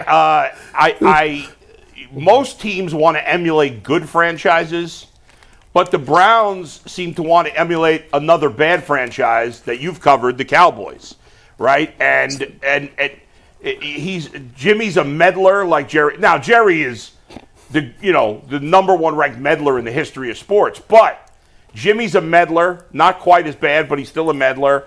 And they do flashy things and crazy things, and it never works out. Now the Cowboys at least go to the playoffs before they fall on their face. The Browns just fall on their face in the regular season. Do you see similarities between Jimmy and Jerry Jones? Who, let's face it, Jerry Jones, better actor than he is a GM. He was great in that one scene in Landman. He's terrible GM, in my opinion. It's so funny you say that because my podcast co-host on our Yahoo Sports Inside coverage show last week gave me a hard time that in the context of a Jimmy Haslam conversation, I brought up Jerry Jones. And I actually didn't bring it up as a similarity. I brought it up as contrast of when we have this whole question. Andrew Barry's getting asked at the press conferences, did Jimmy kind of force this pick? And he's like, Jimmy lets us do our jobs. And my colleague Charles Robinson's like, maybe you should just say no if it's no. But when I look at that and when I look at Jimmy talking about the swing and miss into Deshaun Watson, that is not what Jerry Jones has been since the 90s. You can say that years ago he was a meddler, but what's the last crazy move? He wanted Johnny Manziel, took Zach Martin. Zach Martin made the All-Decades team, and you guys got Johnny Manziel. So I think that that's a pretty clear. Now, the Cowboys say, what, we have a quarterback. We're going to get offensive linemen routinely in the 1st round because all of these guys that we get in the 1st round, we know how to develop them, and they set the pace. So I will say that Jerry Jones is meddling in the sense of the way he talks. He appears on radio twice a week. He talks after the game at the same time as the head coach. He definitely creates a lot of drama entertainment, which is his goal in all that he says. But in terms of, and he takes a long time to get deals done for sure. That is not helpful. But in terms of actually pulling crazy trades or getting in the way of people, he really doesn't do it. Okay, Jory, that's the way you stand up for yourself. What's the last crazy move you could tell me that Jerry made? What's the last crazy move you think Jerry made? Terrell Owens. Balls in your court. The last crazy move that Jerry... hiring Mike Holmgren. I think he's a terrible coach. I mean Mike McCarthy. Mike McCarthy, not Mike. Mike Holmgren. That's who the Browns That's hired. what we got. He was trash. Yeah, he mean, was. You could say that, but Yeah. it took them to 3 straight 12-5 seasons. So again, do I think that the goal of every franchise should be 12 wins in a playoff berth? No, obviously it should be goal. Yeah. But he had 3 straight 12-win seasons with that team. He had a rough year the first year when everyone got injured in Dak Prescott early on, and the last Dak Prescott. But in the years that his quarterback was primarily healthy, he won 12 games 3 straight years. So I'm not saying that should be the be-all, end-all, but I think it's different than what you're seeing in Cleveland. So you're saying Jerry is not – he doesn't meddle as much as it seems publicly? Correct. He talks as right. if he's going to meddle, but when you get down to the actions in the front office moves, there's not the level of meddling. All right. The last Defensive bad move that the Cowboys made What was in 2019 after they played Tampa Bay in the preseason game. It was this kid by the name of Tyvis Powell that wore number 45 that had a pick in that game that got released. And they should have picked and you they up. should have kept him. They should have kept him. That's wild. You play for everybody, bro. I know it. Jory, it we'll was wrap good it up. wearing that star, though. I, after you just killed me on that Jerry Jones Yeah, you're point. at 1-0. You're at 1-0. You're at 1-0 on him. She did a great. She did kicking my ass on the Cowboys. Let's talk about food because I always like to wrap up with food. Are you? I know you live in New York now. Are you originally from New York, or no? Where are you originally from? I'm originally from Dallas. Are you originally from? Oh, you don't really seem to have a I don't know. Is there a southern accent? No, in Dallas? Dallas is a pretty big Dallas, place. Well, there's lots of people that come It's a from everywhere. metropolitan area. I do say y'all, but that's about all I got. You do say y'all. Okay. Have you been schooled up by New Yorkers on where to get proper pizza and not going to touristy places? Oh, I'm like the worst person to ask about this because I'm allergic to gluten and dairy, so I'm so unhelpful. You're losing 2-0. She shut down your It's a food. bloodbath, Bull. Wait a second. How is Landslide. that? She's the one that can't eat pizza. That's not a loss The for point's me. already been awarded to Jory. You lose. That's a loss for her. She can't eat pizza. That stinks. She's allergic to gluten. That stinks. I'm sorry that you're allergic to gluten. So what do you eat? I know. What So do you you guys eat? should probably come to New York, get some pizza. A lot of chicken. A lot of chicken. Big chicken person. We love that. All right. I mean, that's not the only thing, but I would say that's what I go for. Of course we're fans. Yeah, well, chicken doesn't help you get obese. You know what I'm saying? Fried up. Not that you want to be. Well, that's true. Fried chicken. The way we like it. Thank you, Jory. We appreciate your time. Thank you for joining us. Great to be on with you guys. Yeah, thanks. That was Jory she- Epstein. You can she, find her on Yahoo Sports. NFL She did a good Insider. job. Jerry Jones. She's doesn't- saying he he doesn't doesn't meddle as much as it seems publicly. She had that down 2-0, man. How do I get a loss because she doesn't eat pizza? That was Because your, I that's get your to determine go-to. who wins and loses, Bull. And That- you. but I love talking that- about loser. food. That with was, people. that's your go-to. You almost got dirty 30. If you would have asked another Hey, question. you see the beach? You got dirty 30. It ended up being a standing 10 count, but you almost got knocked out cold. I got One more question would have been it a was KO. A TKO. I was TKO'd in that one. She was like, I eat salad. I'm skinny, you fat bastard. I'm in shape. I was like, All right, let's get to our next topic here, guys. The NBA playoffs are in full swing. Every night delivers highlight-worthy performances, major momentum shifts, and can't-miss moments. Whether it's a game-winning shot or a breakout player, there's never been a better time to get in on the action. FanDuel makes it easy to stay in the game before tip-off and live with player props, performance trends, and same-game parlays. Fans have more ways than ever to play smart and win big. If you're new to FanDuel, it's the perfect time to sign up. You can head to FanDuel.com/UCSS and place your first $5 bet. If it wins, you get $200 in bonus bets. Make every moment more with FanDuel, an official sports betting partner of the NBA. We talked Cavs to start the show, guys. We know a lot of the Cavs' key players are at least questionable for tonight. It has come out since we did our first Cavs topic that Darius Garland was seen running on a treadmill. However, Hunter and Mobley were nowhere to be found during shoot-around. That could simply be the Cavs not showing their hand beforehand. They could be getting treatment. Not worth looking too far into. But I wanted to ask you guys this question. We do know Donovan is going to play tonight. He is technically dealing with a lower leg calf ankle injury, but he is playing tonight. Could this be a legacy game for Donovan with the Cavs' backs against the wall, down potentially 2 or 3 other key contributors? He's put up some monster performances in the playoffs before. Think about last year against Orlando, 50 points. Could tonight, game 2, be a legacy performance for Donovan? 100%, guys. He's got to be a monster tonight. I don't want to hear about him. We all love the moving the ball, but this is the playoffs. You're down 1-0. Everybody's banged up on this team. Donovan Mitchell, I don't see how they could possibly win without him having an all-time game. I agree. Right? I mean, what other option is there? Mobley's in bad shape. We don't know if he's going to play. We don't know if Garland's going to play. We don't know if Hunter's going to play. Their only chance is Donovan taking over and being an absolute superstar. This is one of those games where that's what the money's for. You know, you go off and say that you're one of the best in the NBA. You know, we see, and the crazy thing about Cavs fans is we seen it before. G just brought up LeBron did it by himself. I mean, we watched LeBron take a team to the finals that had no business being there by himself. If you are that guy, which you've shown that you can be, you have to be that in this moment. And yes, you're not feeling 100%. Nobody in the playoffs at this point probably feeling 100%.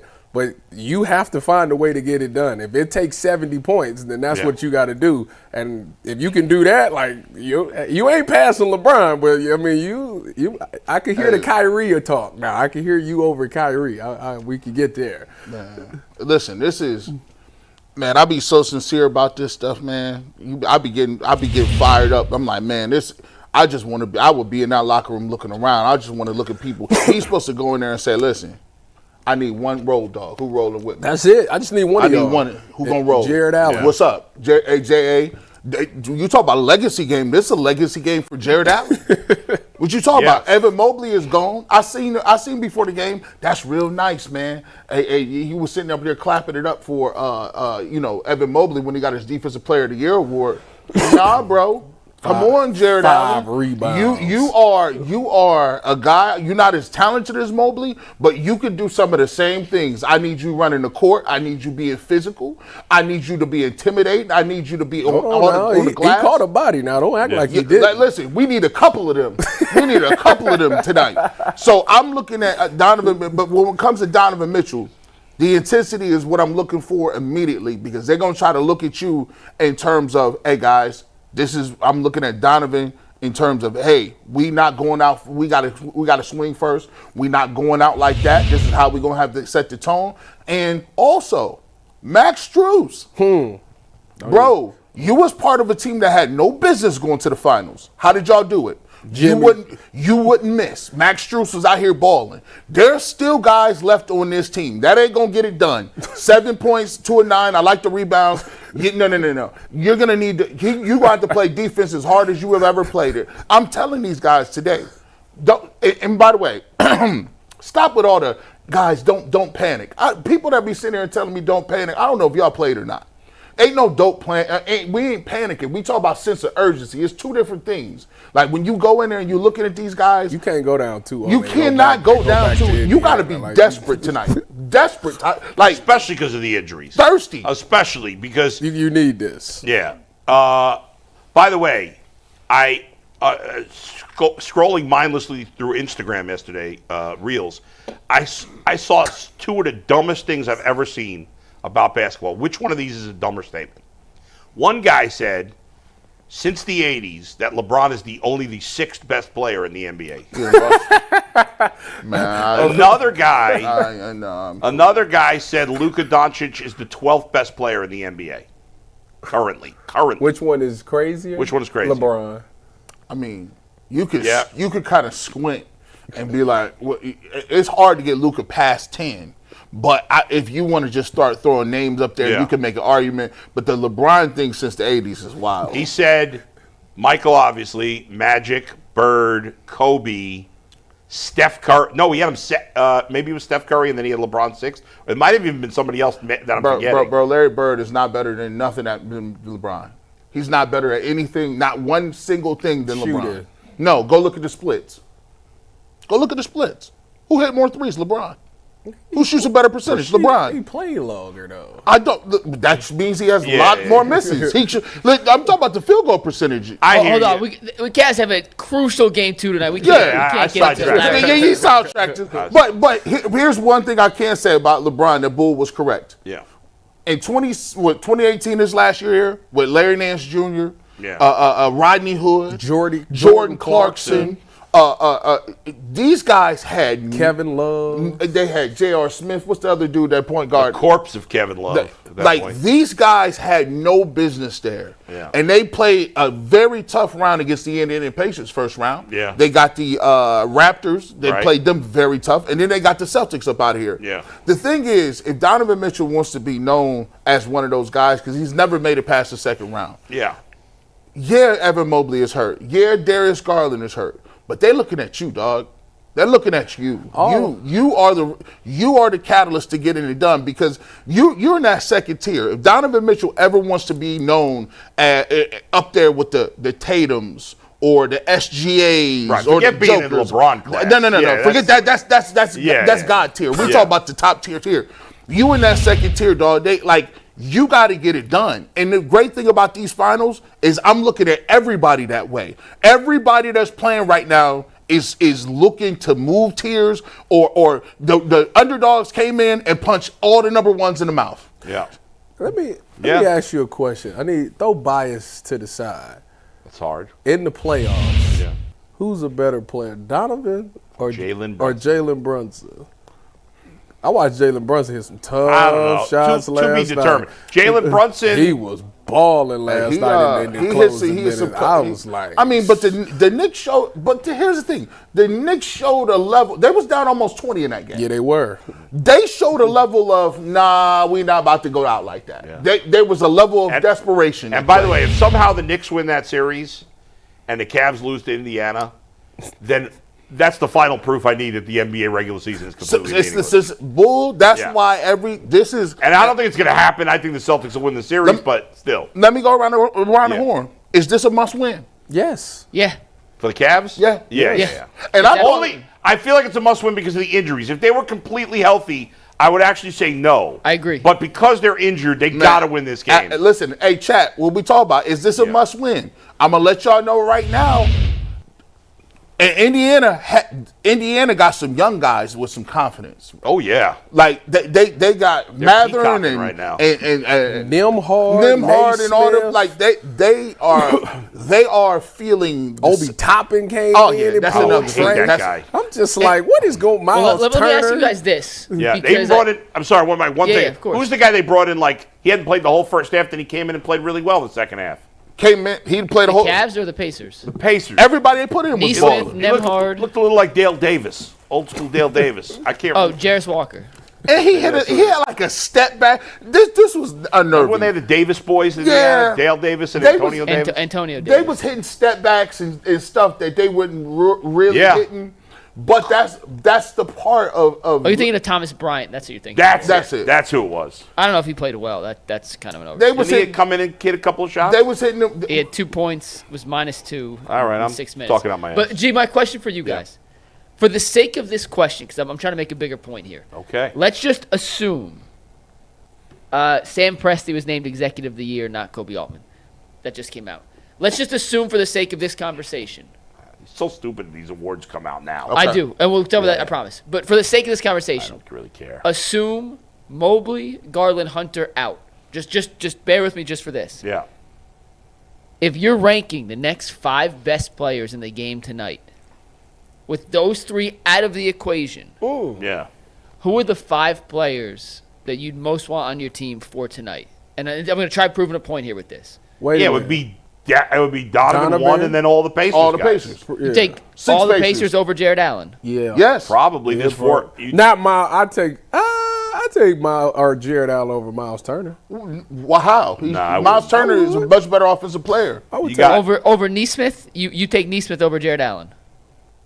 You take Andrew Nemhard, who did play awesome. He's not a good shooter generally, right? Is it Nemhard or Neesmith? Nemhard's been an incredible playoff shooter and a terrible right. regular He was like season shooter. under 30%. He did not make a single he's- game with 3 threes in the I regular think we season. disrespected JA a little bit. That's my point. Y'all disrespected him a little bit too much. I think the top 4 players in this game, in some order, Yeah. Mitchell, Allen, Siakam, and Halliburton. Allen. Yeah. You got 2-2 Okay. split. Hey, whoa, And then the Spot. next 4 is 3 Pacers and 1 Cavs. Hey, Probably. hey, Yes. hey. Probably. And Hey. it's if none of those guys play. The Yeah. next, But with to the next, make it seem like there's some giant top-level talent discrepancy, even if those guys aren't at 100%. No, but you're also not factoring that Donovan's a little banged up too. And so is Halliburton. So now we're true. even. Hey, listen. My point is, if you take those guys out, it is significantly harder. I'm not trying to overestimate or underplay that part. But it's not like this is some gargantuan opponent. I don't know, Mike. I think now you're understating because you're talking about the Cavs right now have, like, offensively, even if I include Jared Allen, the Cavs have 6 players you trust offensively, right? Mitchell. Yeah. Allen. Yeah. Jerome. Mobley. So you're including those guys? Yeah, Mobley, Hunter, Garland. They have 6 players that you trust offensively. Sure. Of those 6, Jared Allen's last on the list offensively, right? Probably, yeah. Okay. Well, 3 of those 6 would be gone, and of the 5 of the others remaining, you're talking about the either the 5th and 6th or the 4th and 6th guy you trust. Okay, and at the same time, yeah. Meanwhile, Indiana's got all their better players. And to expect them to shoot nobody's 53%, which was as good as they've shot all season. Again, there's some variance here. I hear you. When the first game was over, I was admonishing fans for being too doom and gloom after one game. But that was before we knew about the injuries. I'm not saying... I think the Cavs, if the Cavs were healthy, I think they would, even without Darius, if everybody else was healthy, I think they would have boat raced Indiana tonight. I think we're saying more of the similar things than different, just going about it a different way. I think... It's not like they can't win without those guys, but it's going to be much harder. And that's what I'm saying. The margin of error without those guys is significantly slimmer. And Donovan has to be fantastic and that's what I want to loop back to. This is a chance for Donovan. And we had the conversation on Monday, Bull, which was yesterday. Yes. Of the guys on the who can't win the big one list. Right. And we talked about, hey, at some point, Donovan's got to make it out of the second round of the playoffs. You look at guys like Vince Carter and Tracy McGrady, who for the majority of their careers, and I think Vince at some point late past his prime, made it past the second round, but those guys never had the playoff success. Why you got to bring T-Mac into this, man? Because he never made it past the second round of the playoffs. That's like that was my favorite player. Don't do that. Donovan, to this point of his career, has been an incredible player in the regular season, has not brought his team past the second round, despite being highly rated, 1 seed in the West, or the 1 seed this year. I know last year different things happened. These are the kind of games where Donovan has to make it. He going for 50. Is this the first time Donovan's team has been favored to win a series in this round? Obviously, they weren't favored last year. They were the 1 seed when Utah 1 year. It's true. I think 50. Listen, I think we're looking at this wrong. 50. Donovan Mitchell gonna give you 30. 50. He might give you 40. 50. I know what he's gonna give you, right? He's got to give him 40. This game comes down to 3 people. Okay. Jared Allen. Yeah. Because I don't agree that Jared Allen is better than Miles Turner. Miles Turner get a jumper. I'm with you. And Miles Turner, if you throw the ball down to him on the paint, he has offensive game where he can turn and get a shot. Jared Allen's his offense is all predicated off of rim running and putbacks and who's going to get him involved. He got the little hook, jump hook. He does not have a post game like that. Miles Turner shot 47% from the floor this year, G. Hey, but I'm just saying, Miles Turner. Don't pay him mind. Watch this. Hold on. Miles Turner also, when the Cavs were coming back and were in, he hit 1 3. That's huge, Mike. I'd love to know. What are you talking about? God. I'd love to know what the shooting percentage is of those 2 guys on non-dunks and layups. I can get you. He's a better offensive player. Not saying that. That's why I said Jared Allen's going to have to play a damn good game. Max Strus has to ball. He has to. Sam Merrill gonna be the unsung hero. He has. You gotta. When you at home, your others are supposed to play better. When you're at home, that's home cooking. Your guys are supposed to be able to play better at home. Now, if this was on the road, I would say, all right, Donovan, you might need to get 70 because on the road, your role players vanish. But this game, yes, Donovan's going to have to maintain, but Jared Allen's going to have to be on the rebounds. He's going to have to be on the boards. He's going to have to flip it back. Remember when Garland and Mobley was out last year and they went on a 20-game winning streak? Wait a minute. If Mobley's out, who's playing the 4? Wade? I don't know. They got a couple different options. I got your answer, though. Wade. All right, let's hear this. So this is Allen versus Miles Turner. Allen versus Miles Turner on non-layups and dunks. Yeah, so you take out all their shots at the rim. So you pull out shots at the rim. Yeah. In shots from 6 to 12 feet from the basket, Jared Allen shot 60% this year. That was the 92nd percentile among all forwards and centers. Yeah. Miles Turner on 6 feet to 12 feet shot 40%. That was the 41st percentile. So significantly better all centers. For Allen. Now, Miles Turner shoots threes. Right. Jared Allen doesn't. Different offensive games, but to pretend Miles Turner has some offensive post game you're worried about, that was like 5 years ago. That's not the player. I'm just, who is a better offensive player? Let's just keep it. Who's a better offensive player? Who got a bigger bag? No, who got a better offensive bag? Who is a better offensive player, Miles Turner or Jared Allen? I think it's Miles Turner. They're so different. Like it's because he can shoot threes. Yeah, because of the fact that's the only thing. That's a threat. I understand that. But if you're talking about efficiency in the paint, like where they both was in the paint, like y'all keep telling me it's a 3-point game. Miles Turner hit a big time. He hit a big time three in the corner at the end of the third quarter that hurt. That was a pretty impressive shot. Listen, so to me, Miles Turner a bum. I'm not saying Jared Allen is garbage. What I'm saying is this is going to be a great game. This game has to be Jared Allen being physical. He has to be finishing. He has to take up for the slack of what Evan Mobley is doing. So, I think he's all along with Donovan Mitchell. Whoever's playing the four is the most important person tonight, because if you got Pascal Siakam and Miles Turner both able to crash the boards and it's only Jared Allen, it's going to be a long day. It's got to be Wade. I know he's done nothing. He's a stiff. I feel like I'd cut him if he does a bad game tonight. I just cut his ass right off the team. By the way, the spread, at least at Bet Rivers, the spread has gone from 9 to 7.5. So it's starting to change. Yeah. God, no. Let's make our predictions before we get to our last topic here. Yeah. Tyvis, you start us off. Bo, you wrap us up. Do the Cavs pull off the win? What's the assumption on those three guys? Yeah, give us your best guess. 2 of the 3 play. I'm not sure which of the 2, but 2 of the 3 play. I think Darius and Hunter are going to play, and Evans not. That's my prediction. I can roll with that. I can work with that. I can work with that. So let's do that. With that assumption, do the Cavs win tonight? If that happens, the Cavs win.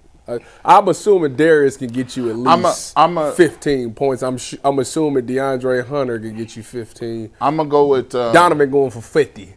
I'm gonna go with the Cavs because I think y'all made a little something more than y'all letting on. Like I believe you do have a little playoff pedigree. I believe that y'all you talk championships.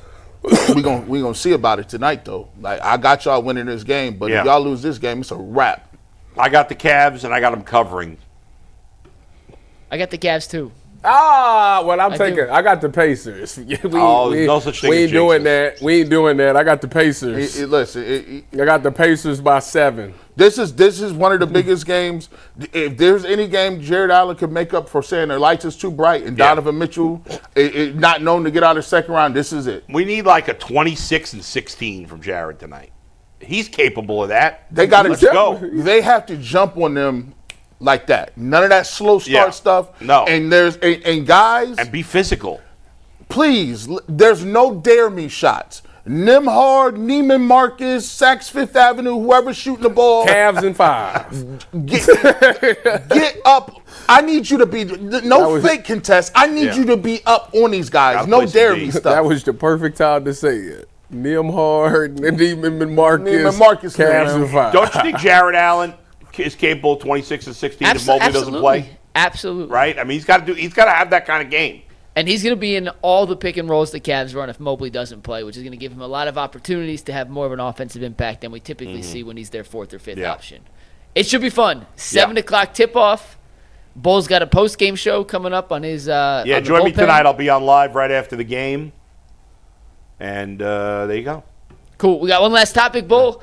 Before we get to it, it's a Menu RX topic. Tell us about Menu RX. Yeah, so if you're struggling with weight, if you're struggling with getting in shape, if you want to learn better eating habits, and you want to just learn about nutrition in general, go to menu-rx.com. Talk to Dr. Jake May and the rest of the crew there.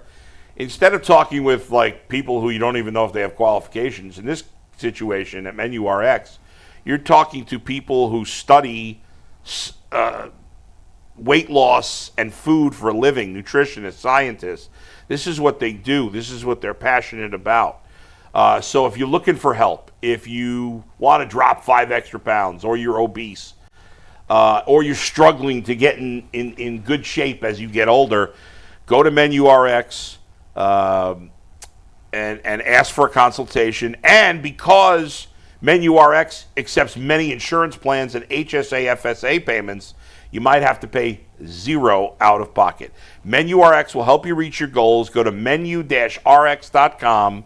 Get your consultation today. Menu-rx.com. All right, guys, last topic of the day. Warren Sharp, who runs Sharp Football, put out a different way to gauge. Travis, you okay? Yeah, he's. I guess Tyvus has an inside track. Since you work for the Browns, you know, is this, we can leak this stuff, right? Yeah, the jersey numbers. We're going to do it tomorrow. We back. The rookie He's jersey back. numbers. Yeah, MJ wearing number 1. That's trash. He's too slow. You don't like for number 1? No, he's too slow for number 1. He didn't make enough plays for number 1. Aaron's wearing number 1 in baseball this year. He had 2 hits yesterday. There you go. All right, But he's so not our fast. topic that we're going to get to right now Yeah.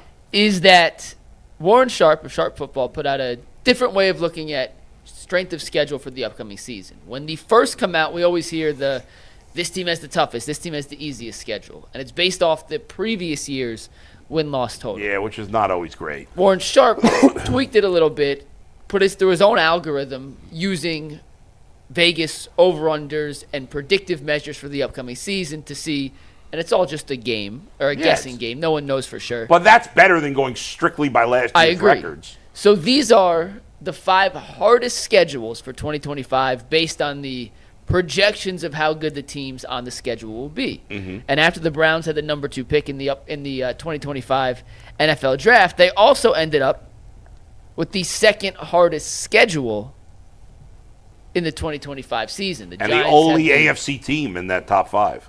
Correct. The Giants at 1 with the hardest schedule. The Browns had the 2nd hardest schedule. The Lions 3rd, Eagles 4th, Vikings 5th. To show you the easiest schedules according to this metric. The 49ers had the easiest. The Patriots 2nd easiest. Saints 3rd, Falcons 4th, Buffalo Bills 5th. And then I put the AFC North strength of schedules out there just to give you guys a little comparison to see how the Browns stack up against the other AFC North teams. The Bengals with the 17th easiest schedule. The Ravens with the 21st. Steelers with the 24th. Part of that equation is they're playing the Browns, who have one of the lowest projected win totals, if not the lowest on the board. But, Bo, when you look at this overall metric, using the future or win-loss projections as opposed to what they did in the year before, does this give you a little better insight into how difficult the schedule may be, or because of the nature of the exercise? Yeah. Does none of this really matter? I already thought the Browns had a tough schedule. This is just more ammunition to back that up. I mean, we don't know. And we're only, it's 2 weeks from tomorrow. No, a week from tomorrow. The 14th. Oh, yeah, a week from tomorrow. Wow. So, a week from tomorrow we get the schedule. We already knew. I mean, look at that home schedule. The only team that stinks is Tennessee, and they, who knows what they're going to be with Cam Ward. Every other team, all those other teams could potentially make the playoffs. So all you got to do is, and that's the home schedule. They should do it by just go by it and say, if that team has a quarterback, it's a hard game. Right. It's just Well, let's do that real quick. Leave this graphic up, Steve. These are the away games. We'll go to the home games next. Okay. Raiders, quarterback, yes or no? No. You don't consider Geno a quarterback? Nope. Okay. If you can't beat Geno, I mean, he's better than the Browns. The Browns have. If they can't, so just yes or no. How No. do you want to do this? I'll say no. Okay, Jets. No. Yes. No. Go Bucks. Oh, So this two guy. no's. 2 no's. Patriots. Yes. Bears. I'm going to say yes. Hold on. I might say Drake May's still in his 2nd year. I don't know. They got Mike Vrabel. I like the Bears. Bears got a nice roster.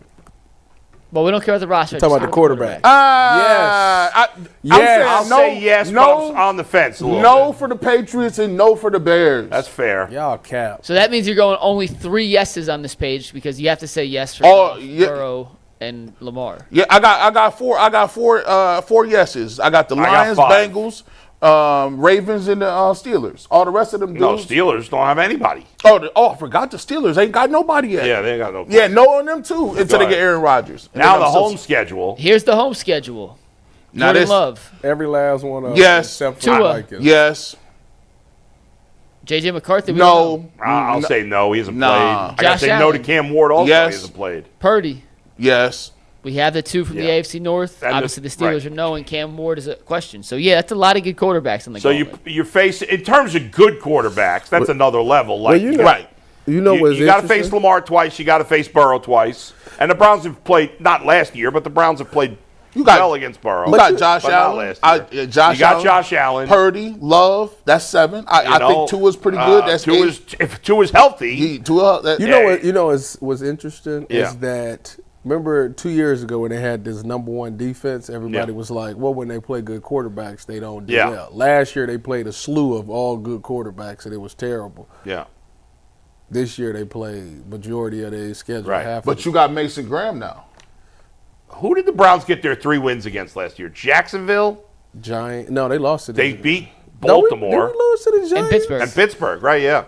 Hey, listen, Mason Graham. So are we saying this officially is this Kevin Stefanski against the Bengals, is that out the window now that he got swept last year, or are we still saying that's in the mix? I think that's out the window. Out the window. Kevin Stefanski is going to get. I'm going to figure it out. He got a reset button, like because now you got all these quarterbacks. You got to make something shake. Yeah, you got to do something. You got 2 young dudes and an old dude. The Browns, really 3 young dudes. I know we don't believe in Kenny Pickett, but he's still relatively young. I just feel like the Browns is going to play great defense, run the ball, try to take care of the football. And it's just not going to be a bunch of explosive plays. Man. For a second, I thought Tyvus was going to say the Browns is the Browns.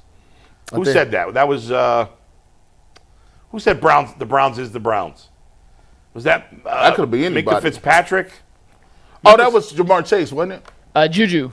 It was Juju. Okay. That's who it was. Yeah. I mean, where's his career gone since then? By the way, Man. He got a ring with the Chiefs. He did. He was on the Chiefs. Yeah, you're right. I mean, he wasn't much of a factor, was he? He caught a game. Didn't he catch a?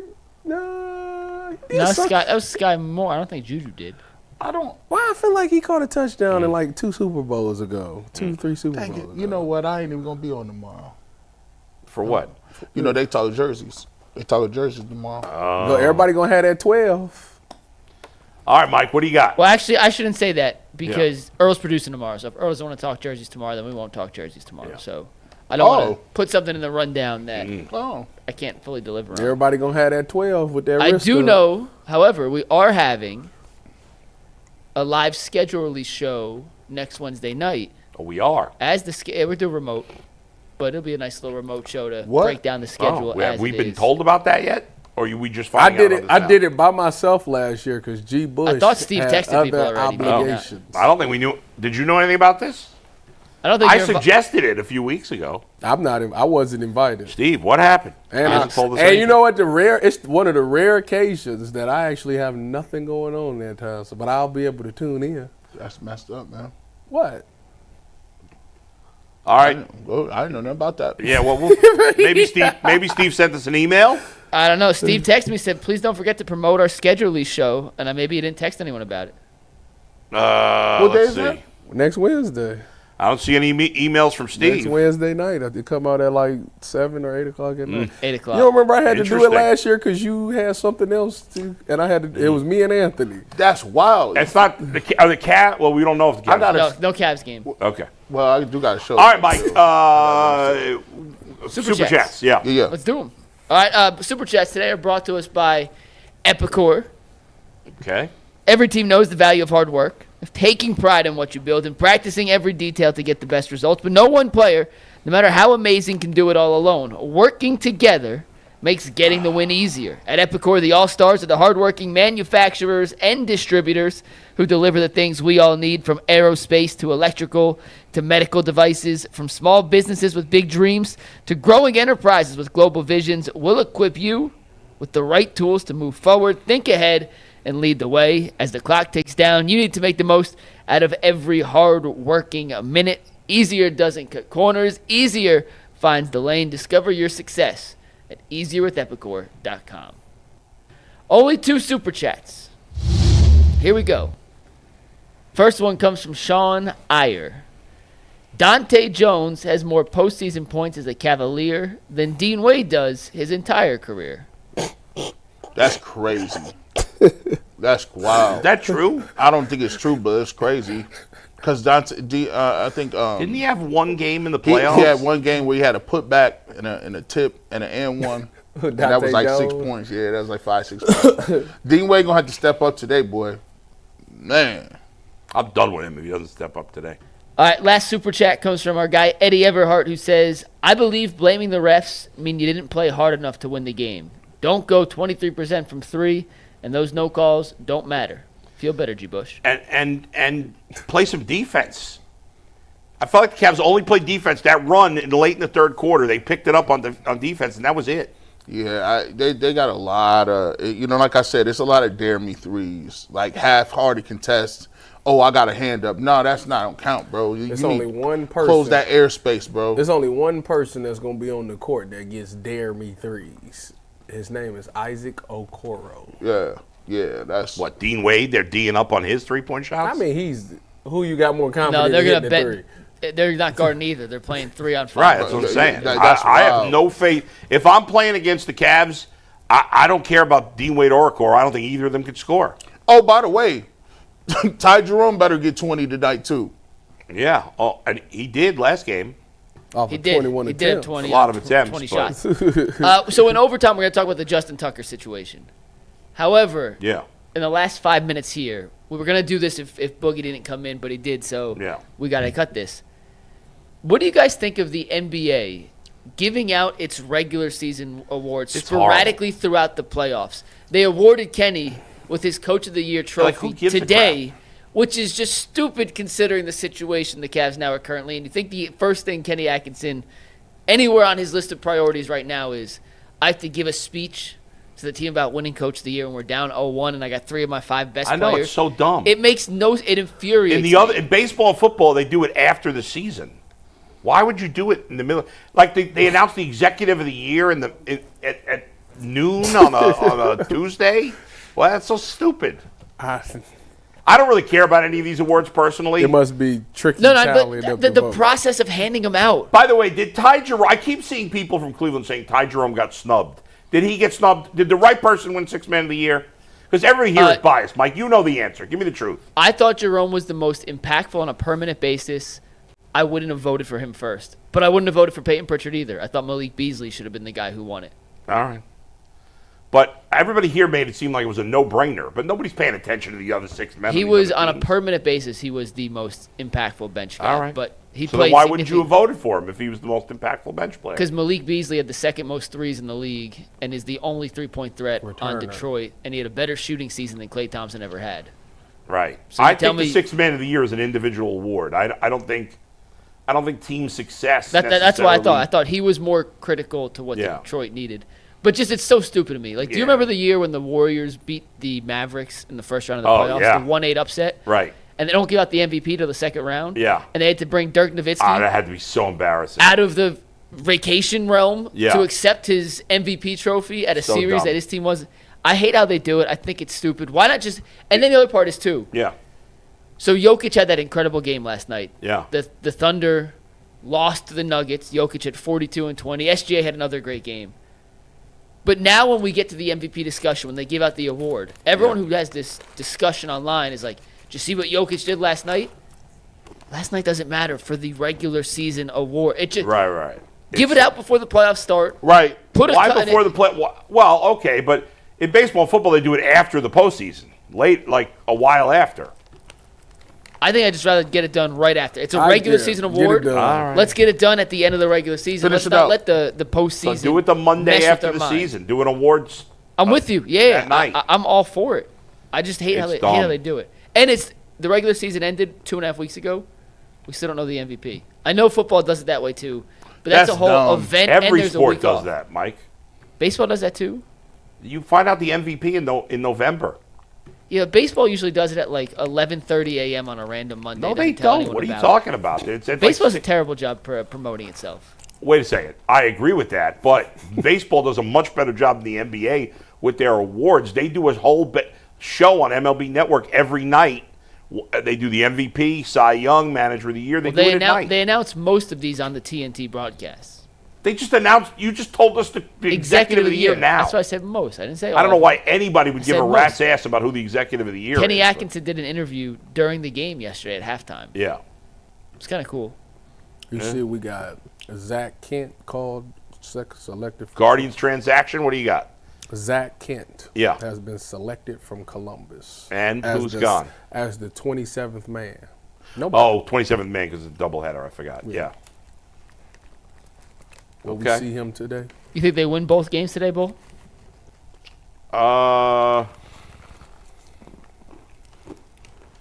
What's the pitching matchup for the second game? Ben Lively.